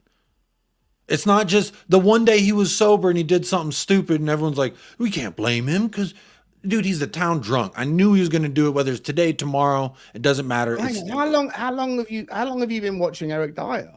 He's never been as bad in his entire career at Tottenham as he has been. Are you gonna do because he went from CD? He was not good enough for Pochettino. Jose Mourinho was on some smoke. Take him, Jose. He's so good. Roma need him. Wherever you go, you need him. Look. No, I think it's I'm not going to say confirmation bias. I'm not going to say it's short-sighted because I think he's been poor for 18 months, but he's been at Tottenham for 10 years, and he's been a part of the teams that's qualified for European football for 15 of the last 16 seasons. I don't think I think it's incredible. I think that I'm not going to say class is permanent, form is temporary, because I'm not going to say he is class, but I think the version of Eric Dyer that we see in the recent history, and I'll expand it or extend it to the last season and this season so far, is a different version of Eric Dyer. I think he is a confidence player. I think when you see the little clips of him walking into the training ground and saying things to the social media team like, I know you don't really want me. Oh. No, but, we need to. Oh, we should just get around, hug him, and give him a sniff. He's a human being, mate. He's a human being. You know what? Let me give him go. He was at no. Hang on. I've been listening. I've been wet. He was at Sporting Lisbon immediately after our fucking demolishing at Molineux, our collapse at Molineux. He goes to Sporting Lisbon talking about, this is my club, this is my home. And then the summer before that, he goes in front of a camera and laughs at the facts that we're failures. Which, by the way, how many every years you want to attribute to him being good, etc. He was a part of it, and he laughs at the fact that we haven't lost anything. He is a fucking loser. His play on the field supplements that theory that he is a loser. He's not a scapegoat. I love this, like, so let's be soft to Dyer. Is Højbjerg a loser? No, he's not. Is he a great footballer? No, no, he's not. I don't think Ben Davies is a loser. No, Hugo Lloris a loser. I think he was a little bit of a loser last season, but overall, no. Oh, so you're offering temporary form.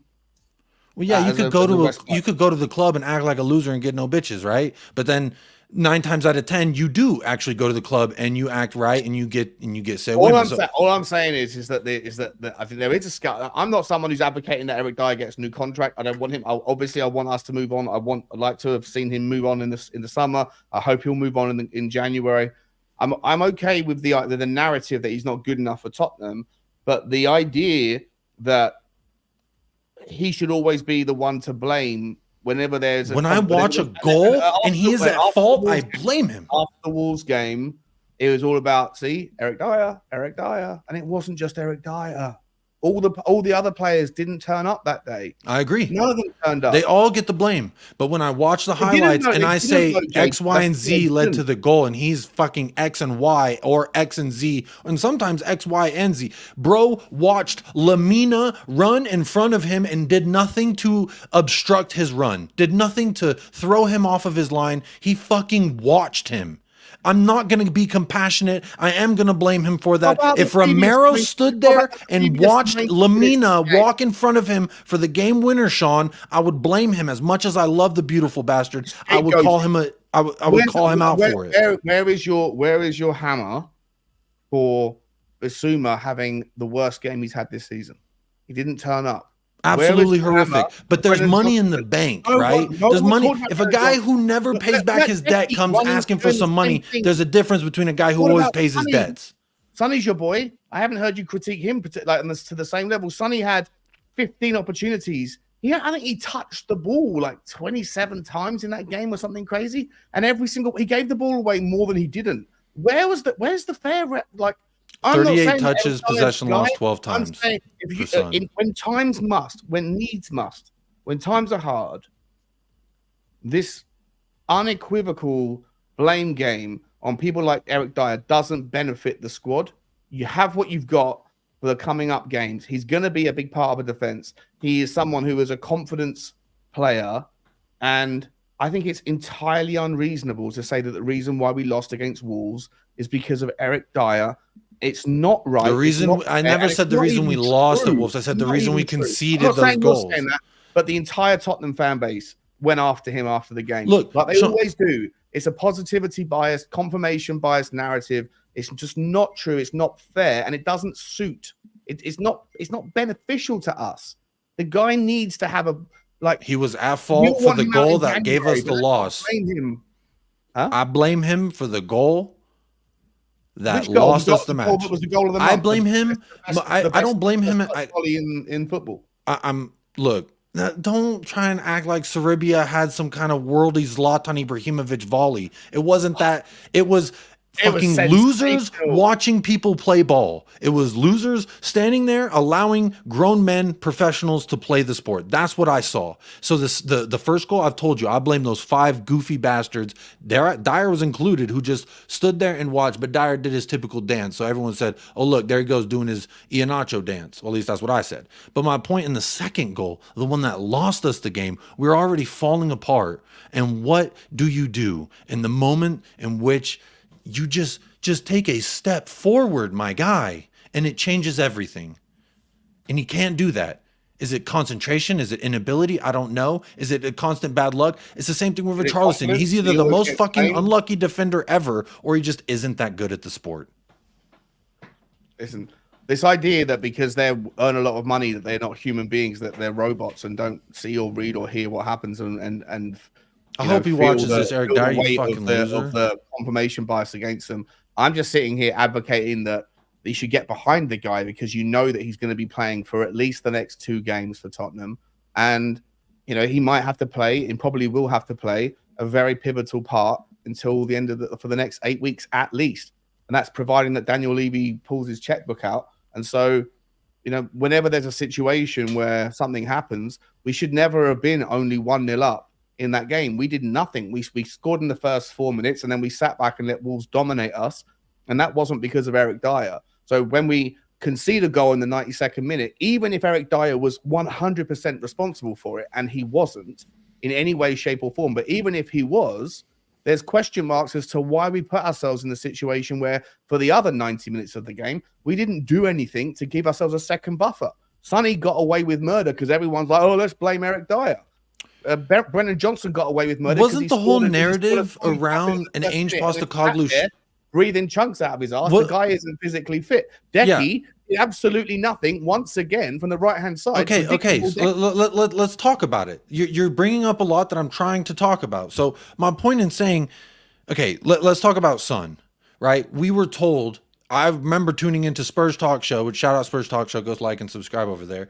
I remember tuning into that very channel being told that we need a striker like a Kyogo type, who is a dummy fall man for the system, like a guy who goes out there, offers himself up to defense to just eat him up so the others can thrive. Now, when Son does that, he's critiqued for not doing enough, but that is what he's being asked to do. Now, whenever the team has... He didn't do anything in that game. He gave the ball up more than he didn't. He was terrible. That's not true. He had 38 touches, 12 times possession lost, and his passing I think was like 33 out of 35. Touches, 12 times he gives the ball away. Is he supposed to get service to himself? Is my next question. Is Son supposed to feed the ball to himself in dangerous areas? Is he supposed to do what the system asks and lends him to do, which is to... What's that? You're defending Sonny for a terrible performance. I'm not defending Sonny. I'm saying throwing the mud at Eric Dyer for chipping the ball out. You're not allowing the full scope of my point being laid here. Okay, real quick, I do want to address the super chat. Big up Ash says Dyer's played center back for 4 years. We can only judge him on those 4 years, and he is crap. Big up Ash. I do agree. I think he's crap. Ash, we're not talking about the general history.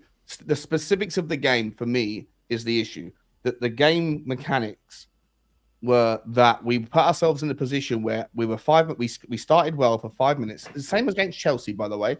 I know Chelsea had its own different set of environments that made the game how it turned out, but against Wolves, we played well for 8 minutes, and then we were terrible. Well, we've been 15-minute FC for 3 weeks now. Or Fulham, and that's a team game. That's a midfield problem. Midfield battles win or lose games. If you can't control the midfield, then the guys at the top end can't get anything, and the guys at the back have too much to do. And I agree with you that Eric Dyer is not good enough. I agree with you that Ben Davies isn't good enough. But there was no critique of Bissouma, Sarr, and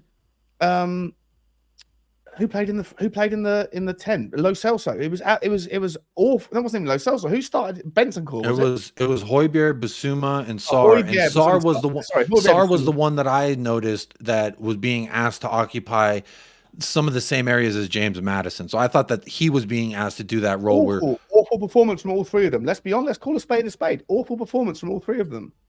Right?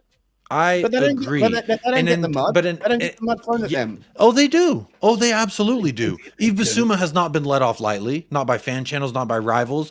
I've been getting shit because I was, like you said, after Arsenal, I'm saying this guy's way better than Declan Rice. So yes, I have been getting shit, and I agree that Luton, he was an idiot and he got sent off. That was his fault. The first yellow he got, he pulled a dude's shoulder. He pulled him down by his shoulder or something. Just a dumb, lazy yellow, and he picks those up. Then the second one to flop. So those are all his fault, and I've blamed him for that. And I agree with what you said about 30 minutes ago, which is we are still facing the fallout from his stupid decisions. And we are still and we are looking at it right now. And so again, I'm trying to remember all the points you were hitting on there, Sean, because I do want to keep it fair. I'll summarize my point real quick, and then I'll stop talking. So I'll let Kuva as well to come back in and let you take over, Jacob. I'm sorry, I've come in, throwing haymakers. What I would say when you said what you said there, the fucking chat it refreshed and went all up. You got people talking, so okay. Well, okay, good to hear it.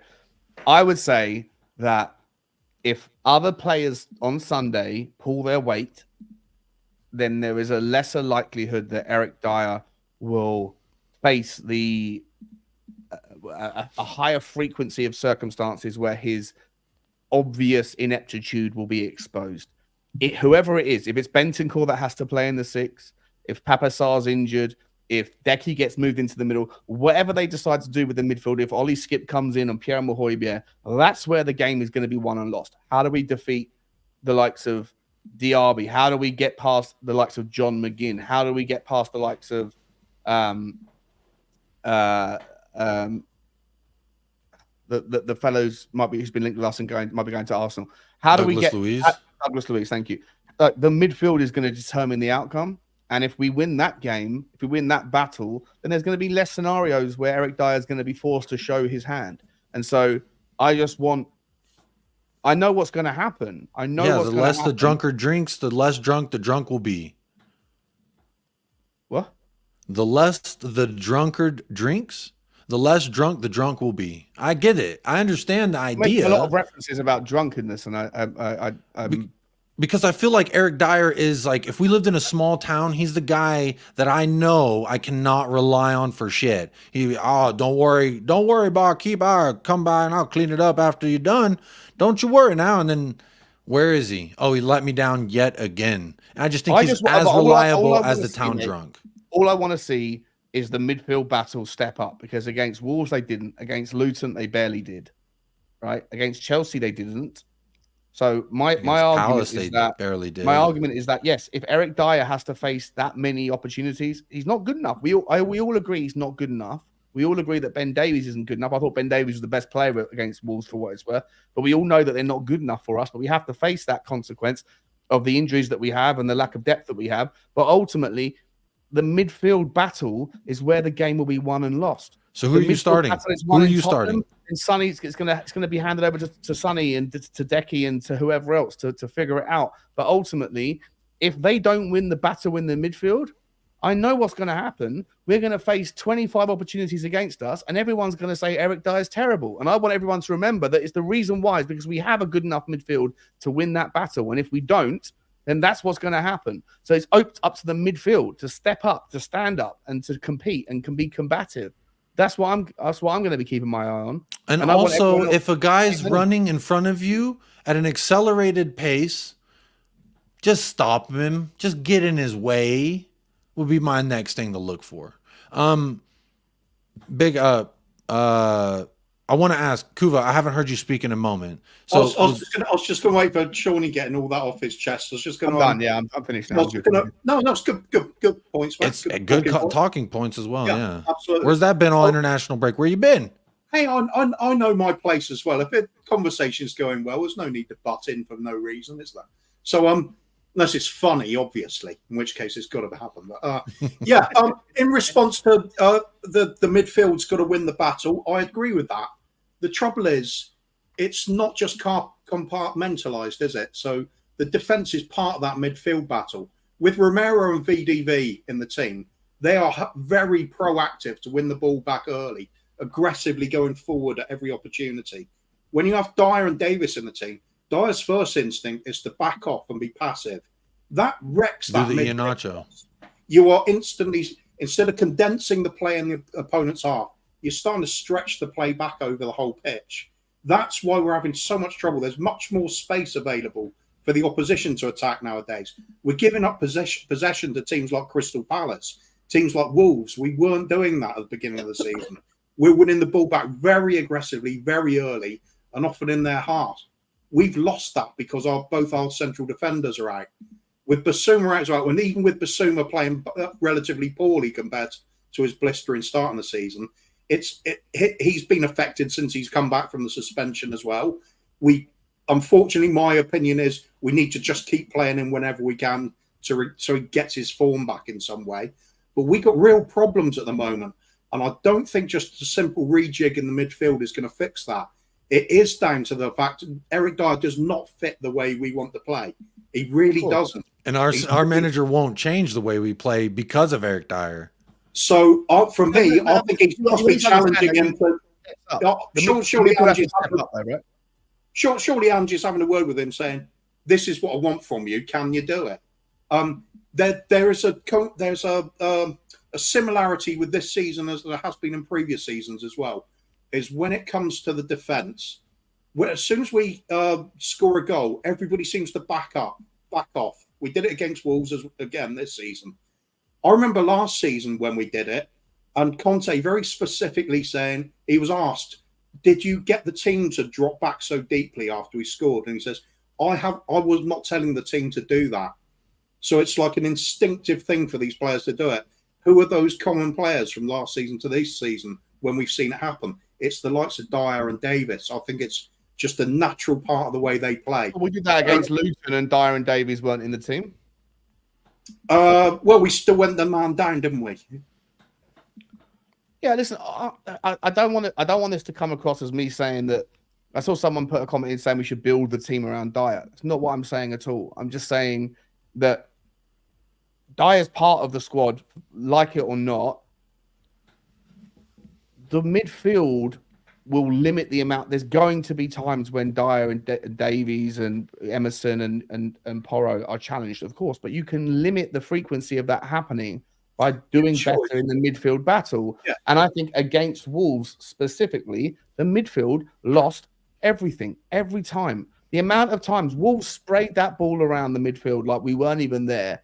And the point I'm making is not about the game plan. It's more about the retrospective review afterwards when everyone gives a pass to everybody else because there's the natural fall guy in betting. Oh, it's Eric Dyer. Got to be his fault. It's Ben Davies. It's got to be his fault. Like, well, how about just joined up thinking? How does the frequency start?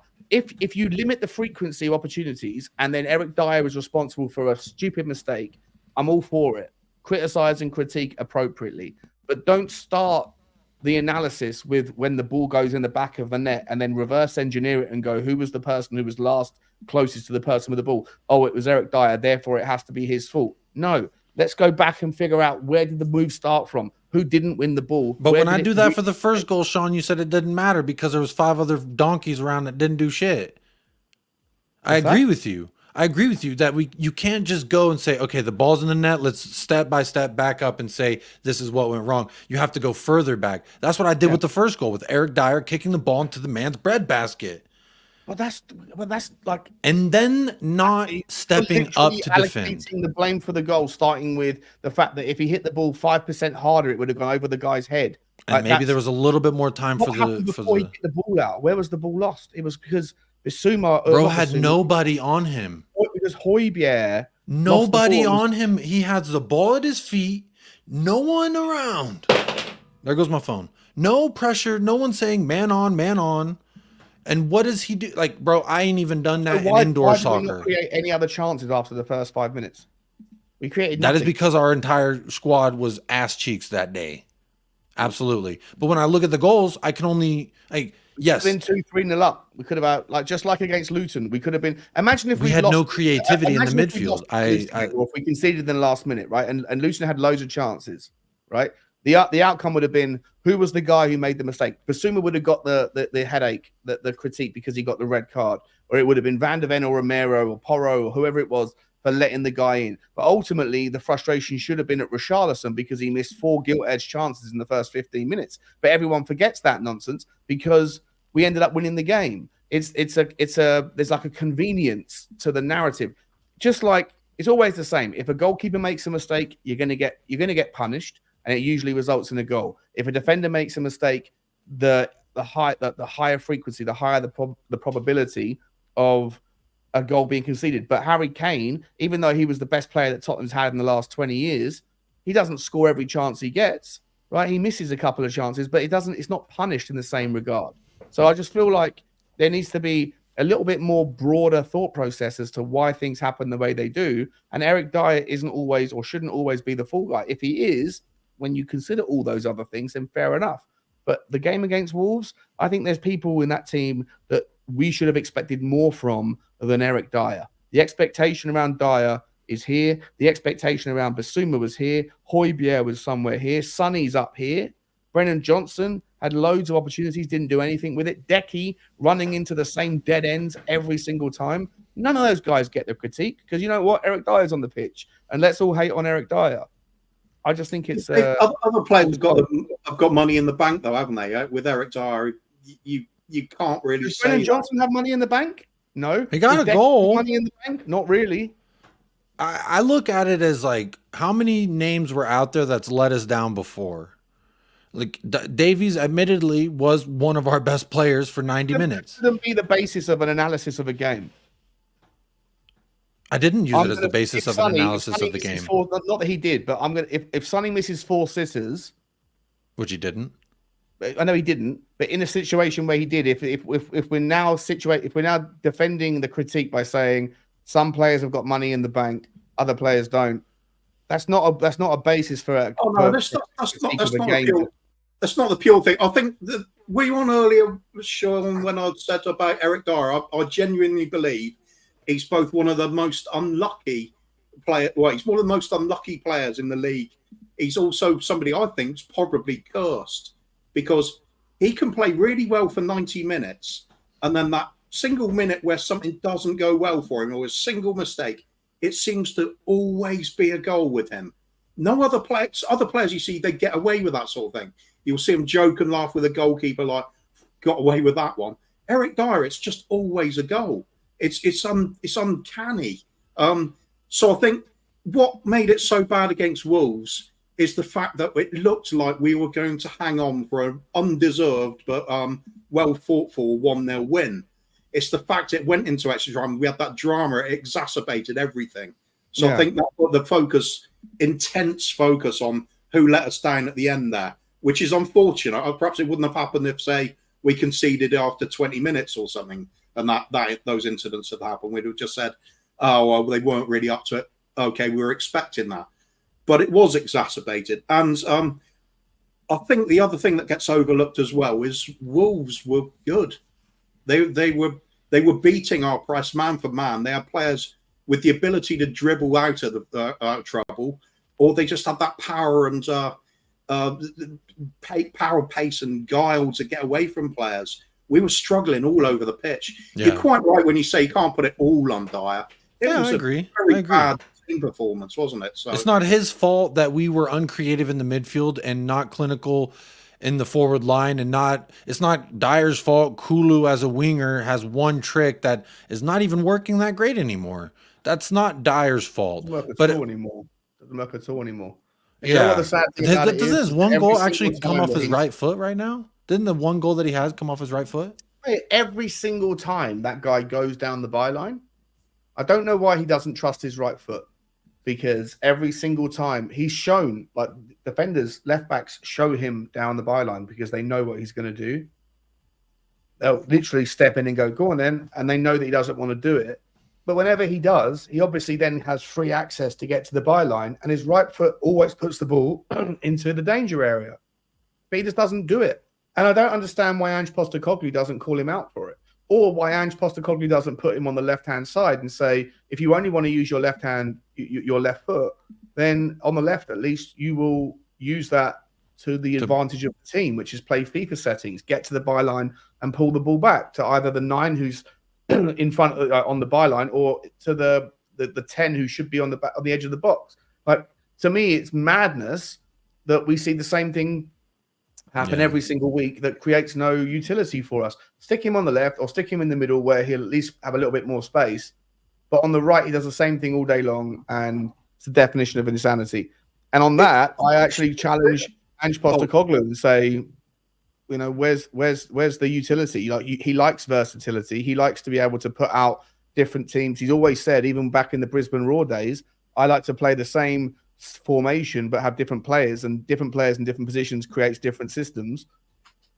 So I think to most fans, it's screaming out to see Decky in a different role. But Ainge did mention that he felt like the midfield was an advantage that he has. That he feels like with the depth of having, you know, with all healthy, Madison, Bissouma, Sarr, Bentancur, Højbjerg, he thinks that those 5 give him enough options to give different looks and different styles to different matches that he wants to look at. But now we're plugging and playing out of necessity rather than let's see who might fare better in the 8 role versus an Aston Villa or versus a Luton. It's more of, well, who can fucking take on against John McGinn. John McGinn in the 6, if he does play in the 6, or Louise, you're going to need someone. You can't play. I didn't put the thumb down. I don't know what's that come from, but I think you need to. Let's do that. Let's get the thumb back up. I think if you were to put Decky into the 10 role, genuinely think it could actually negate some of Aston Villa's incredible strength in midfield. With John McGinn has got the biggest thighs in football. He's a lady's dream, you know. Ladies who like. I've seen some thick thighs. His thighs are ridiculous. They are ridiculous. Well, hey, I'm gonna be looking for him. He's also it's a tough tackling midfielder. So I think that moving Decky into the middle, I think Lo Celso will get bullied off the ball if you play him on Sunday. So I think that there's an absolute call. Put Decky in there. Put Brian Hill on the left. Put BJ on the right. Let BJ see if he can run at players. But yeah, there's something really strange. Well, it's fascinating, in fact, with what happens on our right-hand side on our team. With the tactics generally, I understand all of it. I understand sometimes how a doggy can tuck in behind the forwards as a sort of a very advanced midfielder. Other times he'll drop back to be a natural wing back. Understand that the box-to-box players and some people holding back more and the swapping of positions, Madison dropping deep to overload the midfield just outside our area and nullify a press and all of that. But on the right-hand side, we've got Decky playing as an inverted winger, but also Porro not doing a natural overlap, also playing as an inverted wing back. And it seems really strange. It's like completely neglecting 2 left-footed players. 2 left-footed players on the right. It's crazy. And again, that goes down to Ange Postecoglou, right? Like, or could it be we're looking at the wrong player and Decky's doing what's expected and it's Porro that's not overlapping?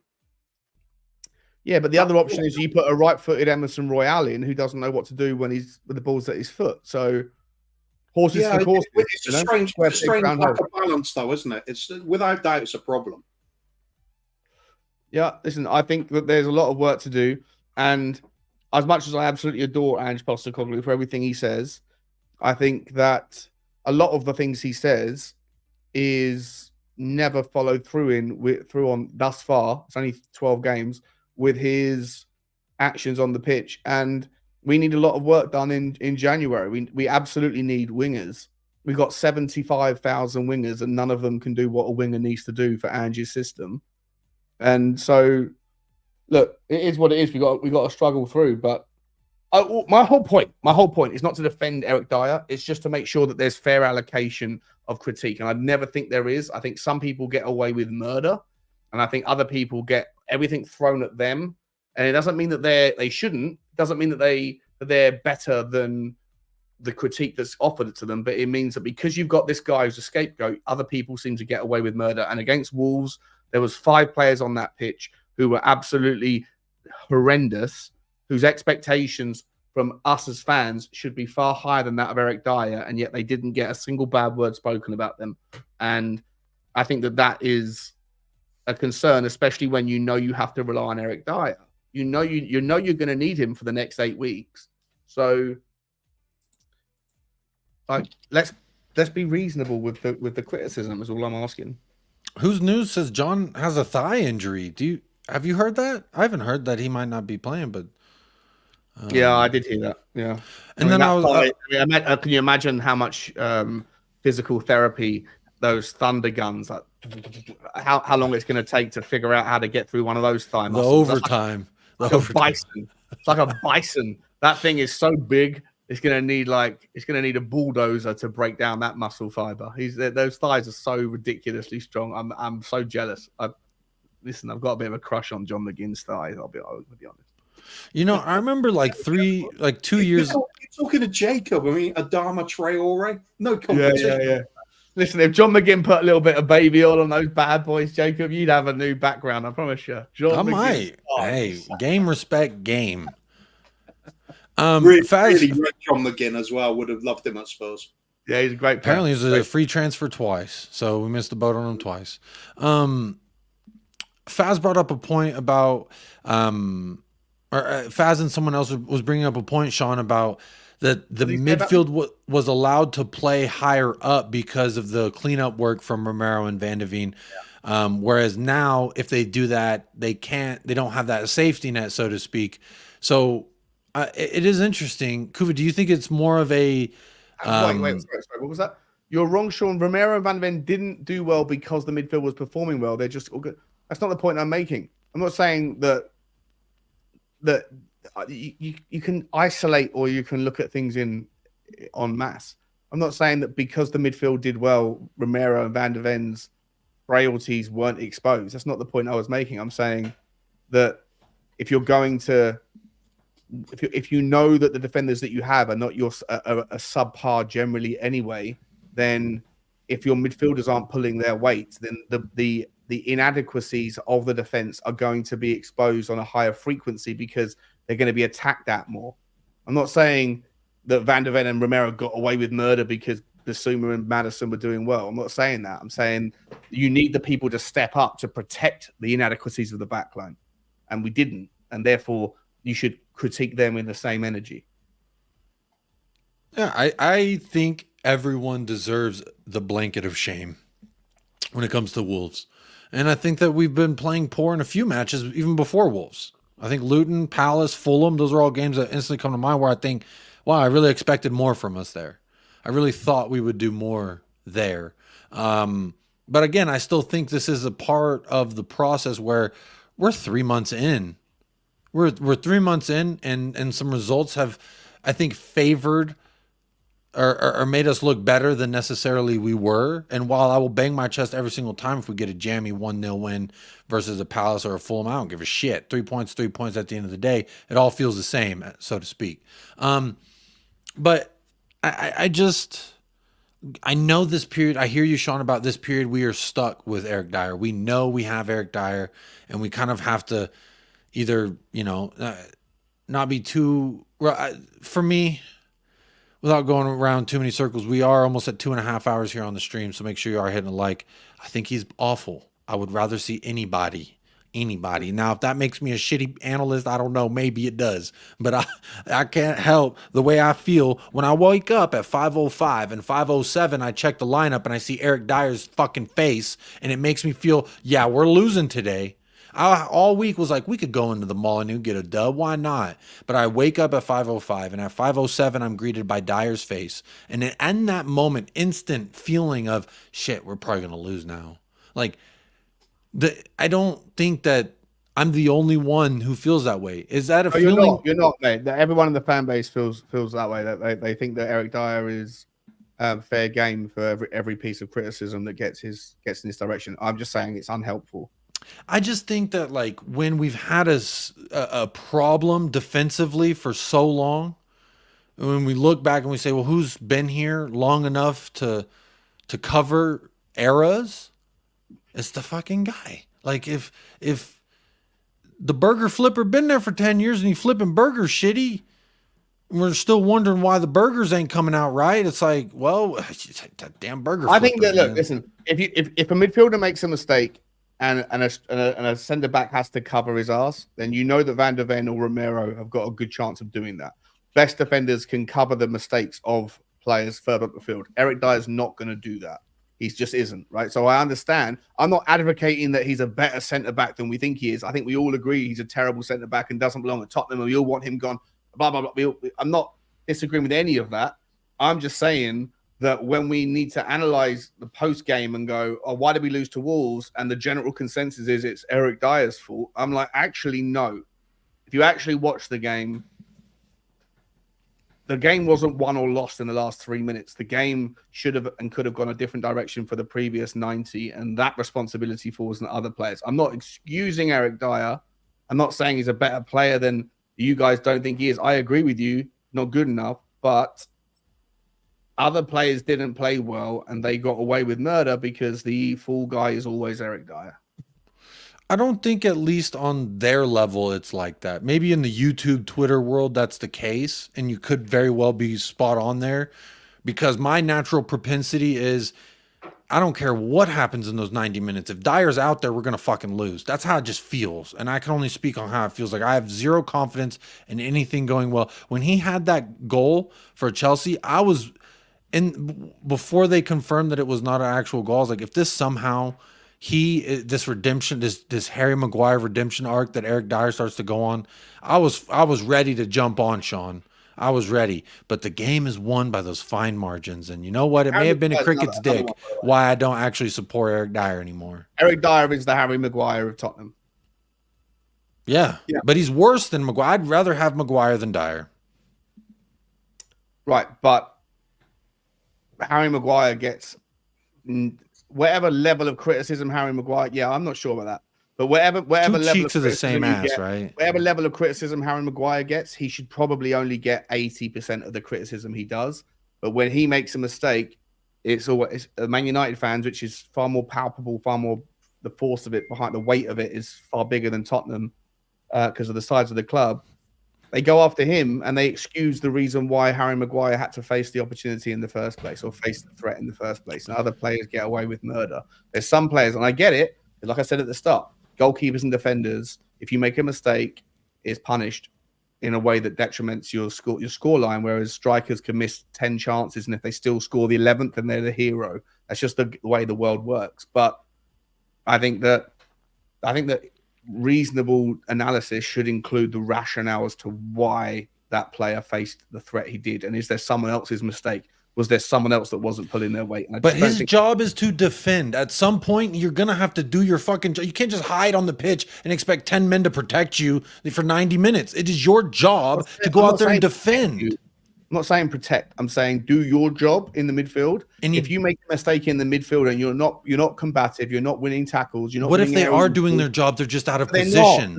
Look at the stat. Go. We can get it up, and we can get it up right now if you want. Go to SofaScore and look at Højbjerg's on like ground duels, aerial duels during that game. The amount of times he passed the ball and gave it away. Look at Bissouma's.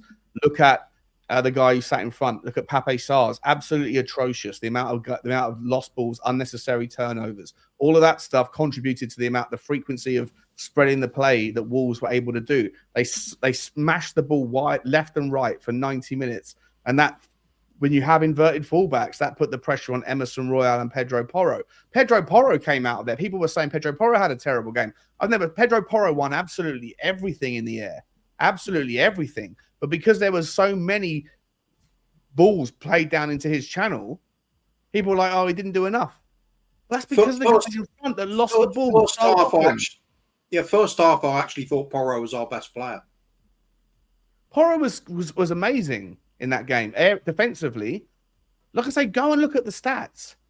People in the comments saying, "Oh, I defend Dyer. I love him too much." I'm just asking. Are you related to Dyer? Was the question. On the inadequacies of the people ahead on a game-for-game basis. Forget about history. Just reflect on the game-for-game stuff. And if you do it fairly and adequately, you should come to the conclusion that Eric Dyer wasn't great, but neither were 8 of the other players on the pitch. And no one was talking about that. No one spoke about how terrible Sonny was. He was awful. It was the worst performance I've seen from Sonny. I don't agree with that. I don't think he was terrible. I know you like. It's not about like. I can look at it. I can look at it rationally. What did he do well in that game, Jacob? What did he do well? Tell me one thing he did well.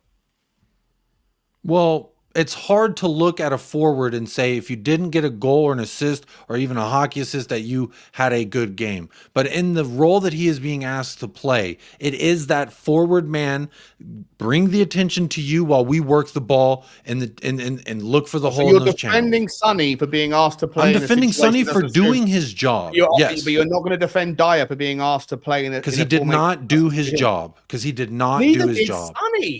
Sonny did do his job. His job is to get into those areas, occupy that space, and receive service. Now, because he didn't receive service, I don't blame him for still getting in those positions and doing his job. Dyer's job is to stop a man like Lamina from running in front of him, and he did not do that. You have confirmation, but again, I love Sonny, but he's been great. He's been great this season, but in that game, he was atrocious. It was absolutely terrible. Brennan Johnson was terrible. Becky was terrible. Saar was terrible. Højbjerg was terrible. Bissouma was terrible. And yet you're not giving those guys the fair criticism.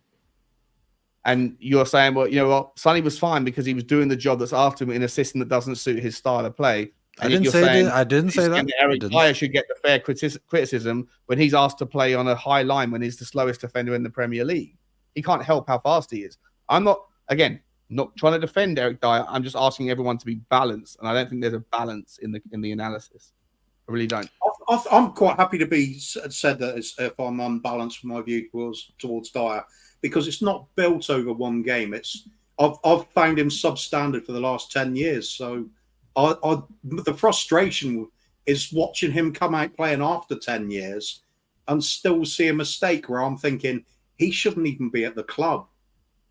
That's where it comes from. So yeah, he does tend to be a scapegoat, but that's what tends to happen when you've got an overall frustration of what you're seeing on the pitch. He's one of these players that I've seen lots of bad games from for long periods of time. Sonny, on the other hand, I've seen him have absolutely sensational seasons and goal scoring. That's what I'm saying, mate. Like you separate what you know of the player from what they did on the day. Yeah, I get what you're saying, Sean. You are right with what you say. It is a confirmation bias, but it's built on something. That's all I'm going to say about it. It does seem a bit pointless to say he's a crap player, therefore have a go at him for being crap. We know he is already. It's kind of pointless, isn't it? Yeah, like I say, I'm just basing this on the Wolves game. The Wolves game.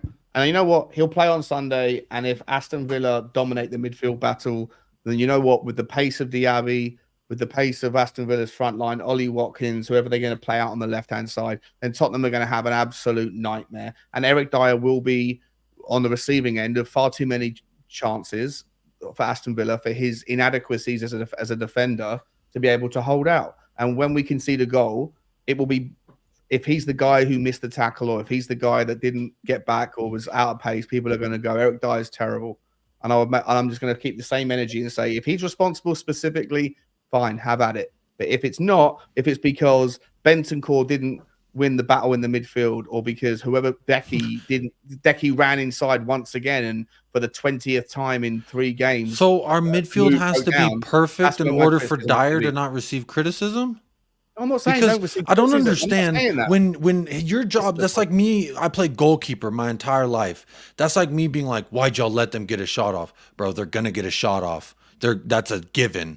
There will be times when a defender is asked to defend, and if you cannot do that, you are not good enough, and you will receive criticism. When a striker doesn't strike the ball and score goals, Richarlison, you will get flamed for that."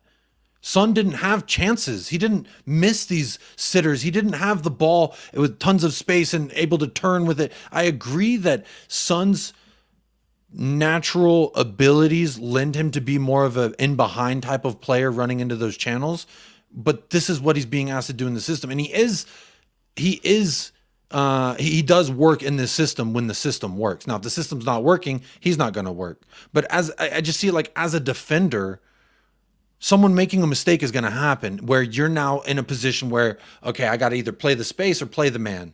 And it is his duty in that time to make the right decision. And when he doesn't do that, or you do it 9 times and then the 10th time you don't, and now you're the villain, that's just the nature of the beast. Just like, Look at this. Decky in the Wolves game, 47 touches. It was awful. I thought he was absolutely atrocious. One of his worst games this season. 14 times. Yeah. Right? He was dribbled past 5 times. How does a chance start at the other end? Well, it starts with your forward line being dribbled past. Heung-min Son, 38 touches in 100 minutes of football, lost the ball 12 times. He won less than half of his ground duels. He was 1 of 2 on his ground duels. 2 of 3. No, sorry, 7 of 3. He lost. He only won 3 of 7 ground duels. Brennan Johnson, how many times did he touch the ball? 41 times. Key accurate passes, 73%. It's embarrassing. Possession lost 13 times. If you want to question why we didn't win against Wolves, the worst 3 performances on the day were from the front 3. I disagree. But hey, at least it's in the past, right? We can only look forward to Aston Villa. I did intend for this to be somewhat. Thank you. Son was starving. That's the thing. When you play the position that you're asked to play in this style, I heard it again at Spurs Talk Show. It is in the title of the video, so go like and subscribe. But I do remember in the summer it was, can Richarlison, can Son, who can play that dummy role of the striker in this system where you have to go out there and sacrifice yourself and then in defense be the first line of our defense in the high press?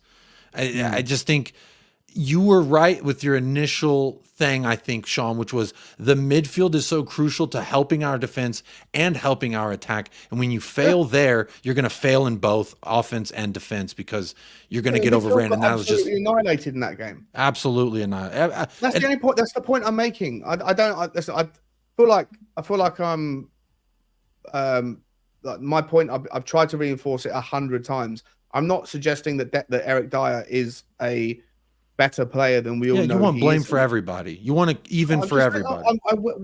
I want a reasonable analysis, not based on, well, Sonny's been brilliant for the last 7 years, therefore. I'm only going with Ange's. He was great in the first 6 months of his Tottenham career. Therefore, let's ignore how terrible he was. Yeah. Or Brennan Johnson scored a goal in the first 5 minutes, which was a tap in at the back post. Sean, I agree. Ignore the fact that he had his hands on his fucking hips for the next 18 minutes. Like, I'm just saying, Eric Dyer, yeah, he's not great. We know he isn't great. But if we're going to throw mud, let's throw it where it needs to be thrown. And if Eric Dyer gets a bit of splash, then so be it. He's not great. I'm not arguing that he's better than he is. I'm just saying that where was the criticism of Bissouma? What happened to Højbjerg? What happened to Pape Sarr? There wasn't any. There was not. You've got it as well. Hey, you've updated. To the Sonoma or whatever, the Apple Sonoma. You know what? It's not worth it because doing this and getting these things, it might be great, but you know what? The amount of apps that you'd have downloaded that now won't work with the new update, you'll be pissed off. I wonder what the screen does for the action I have in mind. Oh, this one does something as well. Oh no, that's not it. Look at that. Yeah, look at that. Isn't that kind of sweet? No, I just my point in saying the money in the bank reference for me personally, Sean, I'm always keeping the energy the same. I'm judging you based on what I've seen under Ange Postecoglou. Now, for players like a Brian Hill or Giovanni Lo Celso that we haven't really gotten the greatest dose of, I can only then judge those players based on their past. So when I look at Son and I say, in this system, X, Y, and Z, what do I think? I base it off of what I've seen since Ange week 1 Brentford. Same thing with Richarlison, same thing with Romero, same thing with everybody. Because we're talking about the Wolves game, right? So we're not talking about, because if we're talking about the entire season under Ange, then I agree with you. Sonny's been spectacular, 100%. That's what I was just clarifying in the regards to money in the bank and why, if Sonny does not have the greatest of days, why I'm more lenient towards a Sonny rather than an Eric Dyer. We've spent a lot of time on Wolves, Sonny, Dyer, etc. Let me just get quick. Kuva, let me just get your quick. Who do you think is going to be in the starting 11? You can just rattle them off to me, and I'll shout out what I think before. Assuming they're fit, I think Vicario obviously has to start and goal. Yeah. Oro at right back, the doggy left back. It's going to be Davis and Dyer as the central defenders. Not what I want to see, but that's what I think Ange will do. I think we'll see Bentancur in the number 6 role because Basuma's out, isn't he? So then I will see Matissar if he's fit. I don't think he is. I think you have to operate on the if he isn't, it gets really interesting. I think we might then maybe Bentancur is the number 6. He'll be the holding player. Højbjerg is the 6. Bentancur is the 8. That leaves that number 10 slot, doesn't it? Tricky one. Do we move Kulusevski inside? Does it go to Lo Celso? I don't think he does. As much as I would agree and say maybe we should try, I just don't see that happening. I think if Matissar is out, I think we might see Lo Celso start.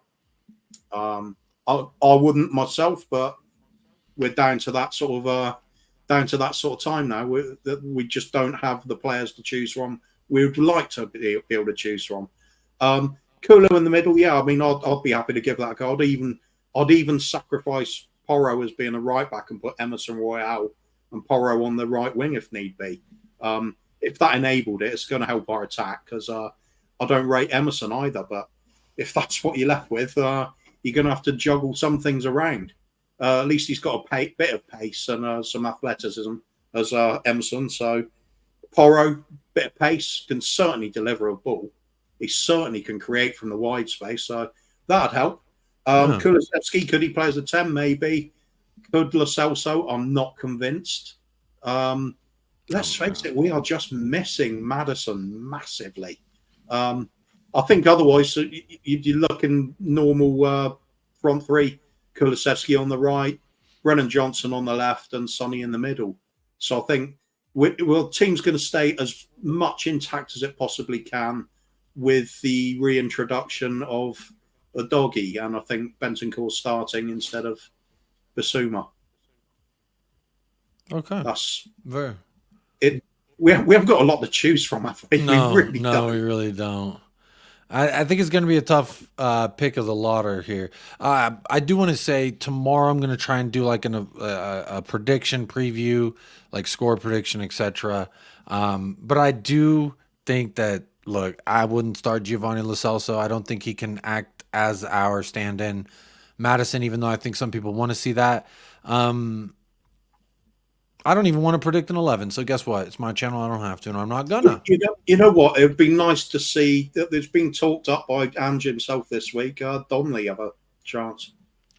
I'm game. Donnelly, Dorrington, start the kids. Let's find out if they're okay. That's kind of where I'm at because I just don't have a whole lot of hope. Again, when I see certain people in the lineup, I have certain feelings that immediately overcome all the positive and hope that I have. So, we'll see.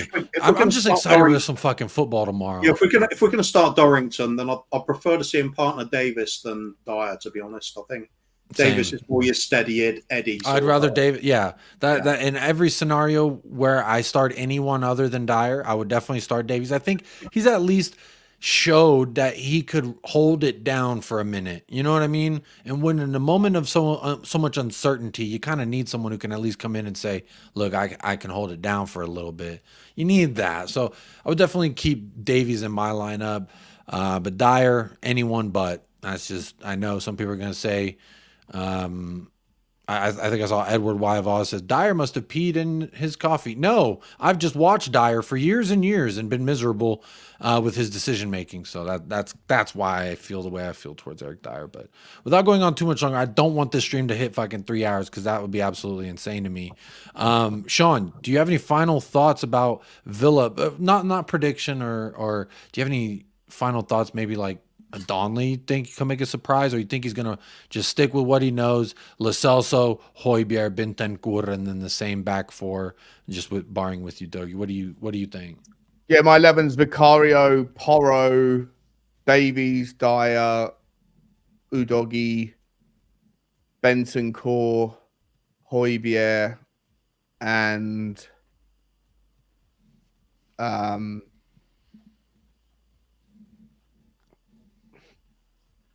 got a really horrible feeling he's going to start Skip. Oh, no. He was asked about Skip at the press conference today. They might. I think he might do it that way and then just play Decky, Brennan Johnson, and Son. But what I would love to see is a little bit of creativity. I'd love to see him. I still think that right now, the first question you asked me was tonight was, do you want to see Dorrington or anything? I do, but not with Davies or Dyer next to him. I want to see this guy, get bled minutes whenever that opportunity arrives. So I think that the back five speaks for itself. And I think that I'd like to see Benson Core in the 6. I would like to see, in an ideal world, I want to see Brian Hill. Give this guy a chance from minute 1. BJ on the right-hand side, running at players if he's got it in him, and Sonny up top. But I'd like to see Decky in the 10, and I'd like to see, because I think Decky in the 10 can be combative and can win some physicality against John McGinn if Wonder Thighs is going to be playing. If not, even with Douglas Luiz, I think you need someone in there who's quite strong. And I think that, so Benson, Højbjerg, and Decky would be my midfield 3 if Sarr's not available, which I don't think he is. So. But yeah, I don't have great high hopes for it. I'd probably take a draw right now if you offered it, but I think that both teams will score, and I can't wait to be there. I'm going to every game between now and Christmas. I've got like bus journeys to Manchester City. I've got it's gonna be a lot of fun. Friday night M1 traffic jams to get to Nottingham Forest. So Aston Villa is probably the most easiest of all of the games for me to get to over the next month or two. So it's well, at least it's at home, Yeah, that sounds. It sounds like a lot of fun though. Yeah, do you think Spurs have to up their thigh game then? Yeah, we do. I also think we need to up our thigh game, and we need to up our Y game. Like I think that, I heard you guys. I think it was you guys who were talking about it earlier. When you were talking about Eric Dyer and like the video about him laughing about the lack of trophies and that, and you were saying there's other people in the background that were laughing as well, right? I think that Tottenham need like a captain, and this is not a discredit to Sonny, because I think he's a wonderful player, and I think he's stepped up, but I just don't think he's necessarily. I think he's too nice. I think he likes to laugh and joke all the time. I think you need a captain in your team who commands the respect, where if someone is messing around, if Pape Sarr, who's a bit of a joker, wants to mess around on the training ground, Roy Keane would have gone like, "Oi, fucking snap out of it. Let's fucking focus." And I don't know if Sonny's that guy. I don't think we have anyone in the team that is that kind of guy. I think Maddison's a bit of a joker. I think Sarr's a bit of a joker. I think Sonny's a bit of a joker. I think that's old school though. I think that's not up with the times. I think this day and age, like that whole coaching of like just be fucking mean to them and then they'll learn. It's more of like we need to put our arm around folks, and I think it's a little bit different. I agree in the sense of like training, you want a guy that keeps everyone's heads on sharp, but at the same time you want guys to be in a good state of mind. So I think that while I agree to some sentiment, I'm not saying I want like a disciplinarian. I don't want that kind of like you can't enjoy your work motif. I get you, and that's old school. But I think there's a happy balance, and I do think that Tottenham have always been known as a bit of a soft touch, and I think that we've always lacked a little bit of just someone in the team who like. I think Pierre-Emile Højbjerg probably is. I still would say this. I don't rate him as much as a player for this system, but I still think he is probably the guy who, is professional, right? Like there's like he's just someone who gets his head around it. And I'd love to see Tottenham sign somebody in the next 2 windows. Maybe it's a season 2. Maybe it's not even necessary for the ANGE system, but at some future point, I'd like to see Tottenham have a leader, a vocal leader on the pitch, in the dressing room, and on the training ground, who just reminds people about, like, we're not here for pissing around and playing FIFA. We're here to win a championship. Let's remember that kind of thing. You've heard the story about when Dave Mackay first arrived at the club, have you?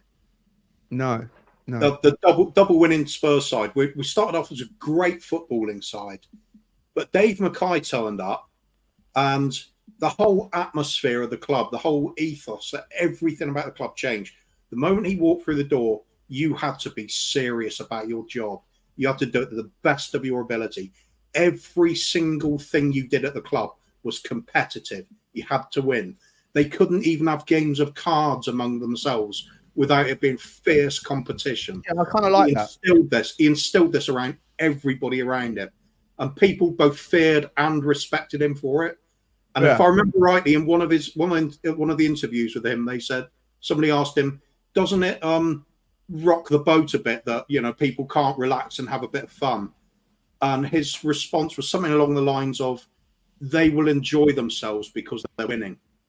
Yeah, do you know what, mate? When I worked in America, right? Just to give you a quick real life sort of anecdote. There was. I'm trying to end the show real quick. Go ahead. Okay. Did you freeze? No, I want to hear your anecdote. You've already opened the jar. I need to smell the honey. I work for this. I work for Google. When I worked for Google, right? They sent me to this national or international company called Reach Local, and my job was to go out to like 30 different states and to train their sales teams on how to sell complex products. And there was this guy called Alan Moore, and I'll never forget him.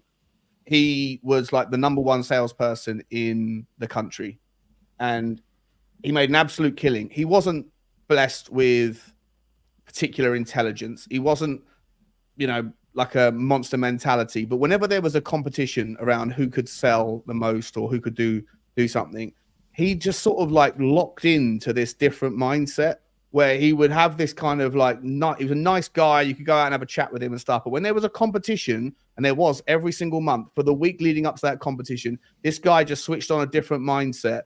And you could see him, the different version of him from when it was out of competition mode and when it was in competition mode. He switched on and he was in it, and he won everything. And it wasn't because he was better than anybody else. It was because he focused more and he had this different gear to lock into. And everybody else, the people that always were at the bottom end of the stack ranks, they were the people that if they lost a client on the Monday, they'd be laughing about it an hour later, or they'd just be playing table tennis in the office. If they didn't have that kind of that general drive to win, that general kind of desire to outperform and compete.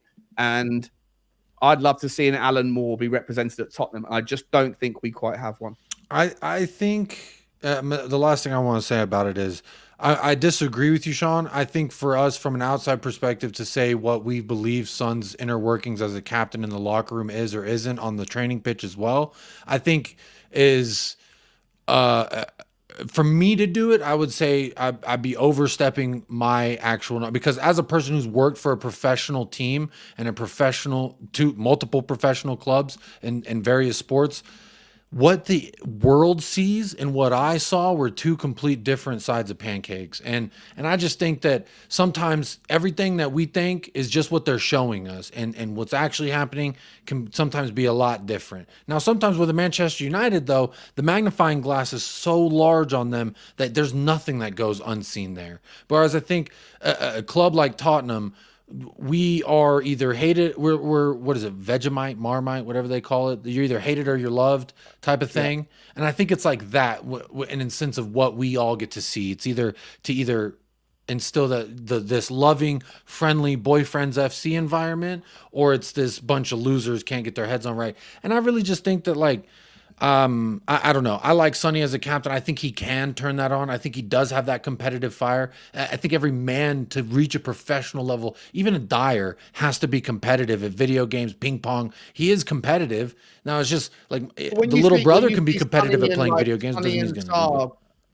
When you see Sonny and Sarr, like every clip you see on the social media, it's them two having a laugh and a joke and a cuddle. Like 3 minutes of clips doesn't equate an hour and a half on the training pitch. I 100% take the point that we don't know what we don't know. Completely get it. I'm just saying,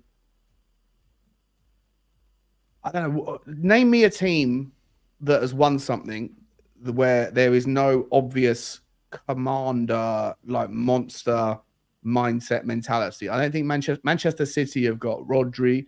They've got 2 or 3 players, but not like, I mean, Gundogan was always known as being like a militant. Like there's I don't know if Arsenal have got one, and maybe that's why they bottle it. I don't think Arsenal have got a natural kind of commander in chief on the pitch. I think who's the captain of Arsenal? Odegaard.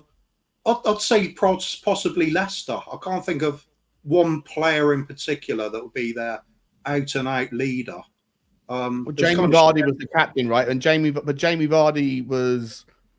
Maybe that's a good example. But again, Leicester only won when everybody else was falling off, right? Let's not kind of mistake their meteoric rise as being that they beat the very best at their very best. They beat everybody when no one was particularly great. So I just think, yeah, but we didn't. But Tottenham weren't known for being, the best at the time. If you know what I mean. Well, yeah, of course, it's all relative. I mean, just saying it's not like they had no competition. We had a good team then. Yeah, no. Sorry, I'm not saying there's no competition. I just mean that the very best teams, the traditional top 4, top 6, whatever, they were all going through their own research.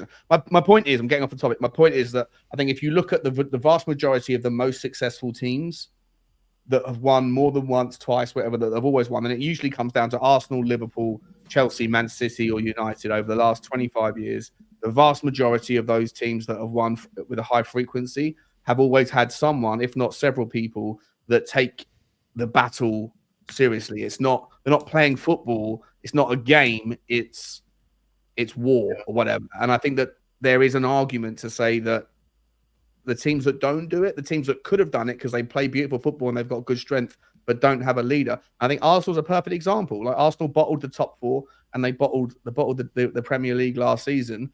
And they've got a manager who hasn't done it, and they've got a team of players that are all good enough. The manager's good enough, the players are good enough, but where's the leadership in it?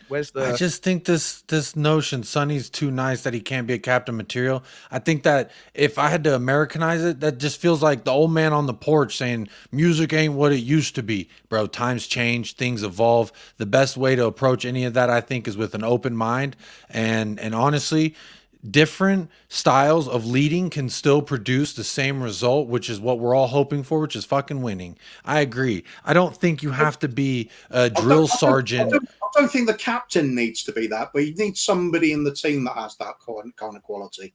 We do. A vice captain named Coutinho. With Dave Mackay. Dave Mackay wasn't the captain. Danny Blanchflower was. And he was very much a gentlemanly, cultured footballer. He wasn't into the rough stuff, but Dave Mackay was. So it works as long as you've got that blend within the team. Captaincy can be many styles, I suppose. That I agree. I think it's not one size fits all in the regard of like how someone can lead them necessarily. That's just me. But look, we are about to hit 3 hours. I did not expect to hit 3 hours. I was expecting to do maybe an hour by myself. Kuva joined us about an hour and a half, maybe 2 tops. Sean joined. The party just keeps going. So big up, Sean and Kuva. Thank you so much for joining me. I also want to say thank you, Donna, for the 2 super chats. Big up, David Shear. Hours ago, you bought someone a membership. So big up, LFC Aaron as well, Moondog, and Ash for the super chats. Look, I did have this question Jay Kismet saved. I did want to talk about it, but unfortunately, I really got to piss. So I got to end this show. My son's awake now. I got to get dinner situated.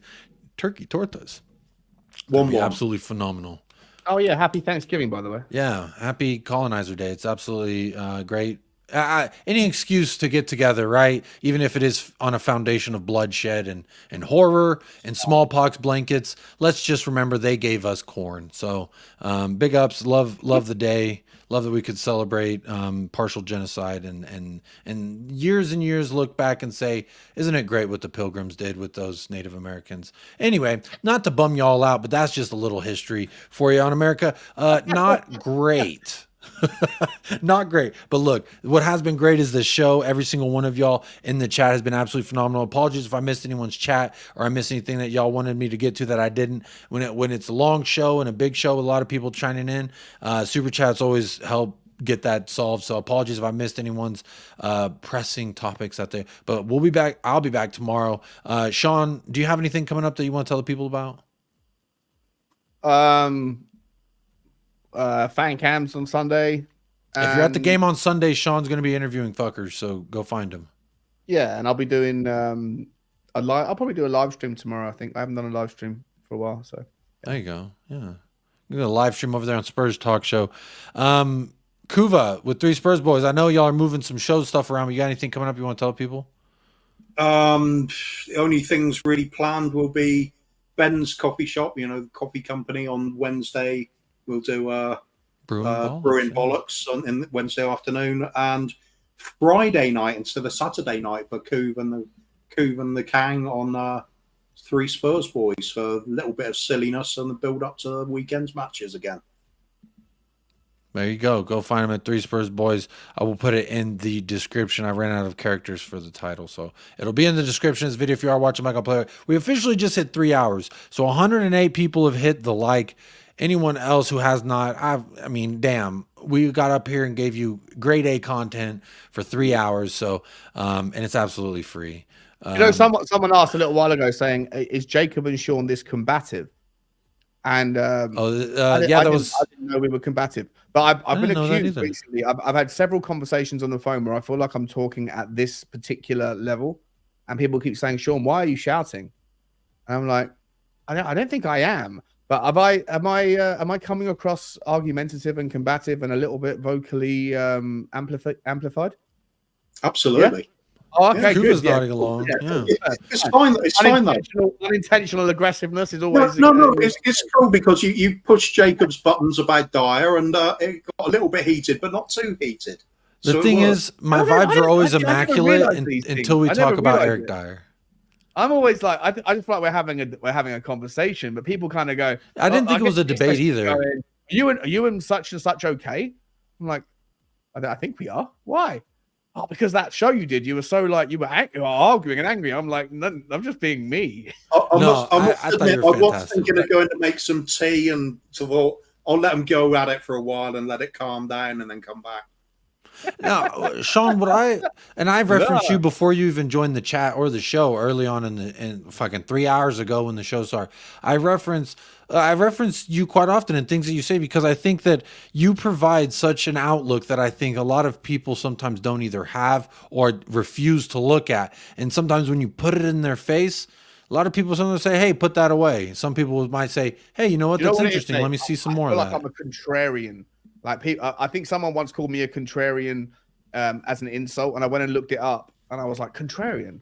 Like I need to go and figure out what is that someone having a sly dig about me? And I looked it up, and I was like, even if it was intentionally having a dig, I think he's absolutely nailed it. I think occasionally, sometimes when I hear too many people agree, I just like to jump in and go, how about we just throw a spanner in the works here and have a real conversation? That's why you have a show on your channel called Devil's Advocate. You're very good at it. Exactly what I was going to say. Yeah, there's no hiding it there. Devil's Advocate. Lean in. I love it. Because I've got a show called The Devil's Advocate with Dave and Johnny. Henry.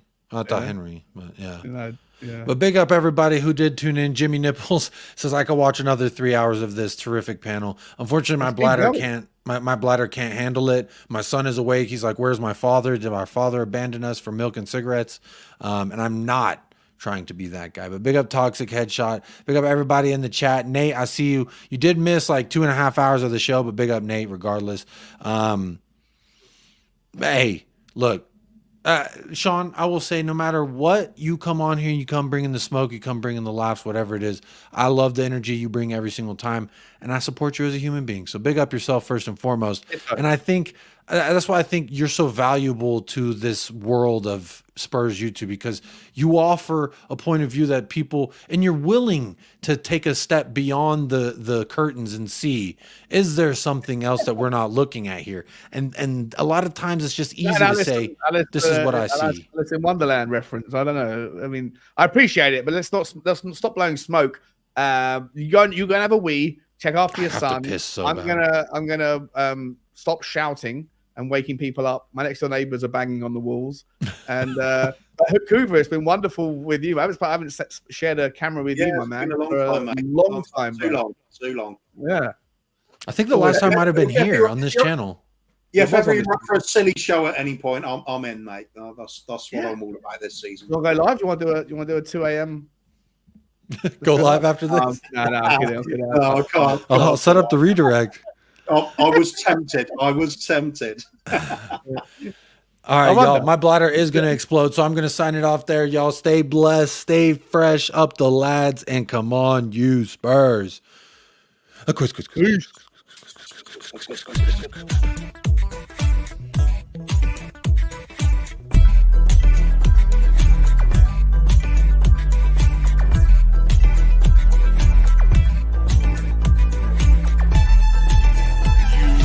United Spurs of America, with your hosts, Michael and Jacob.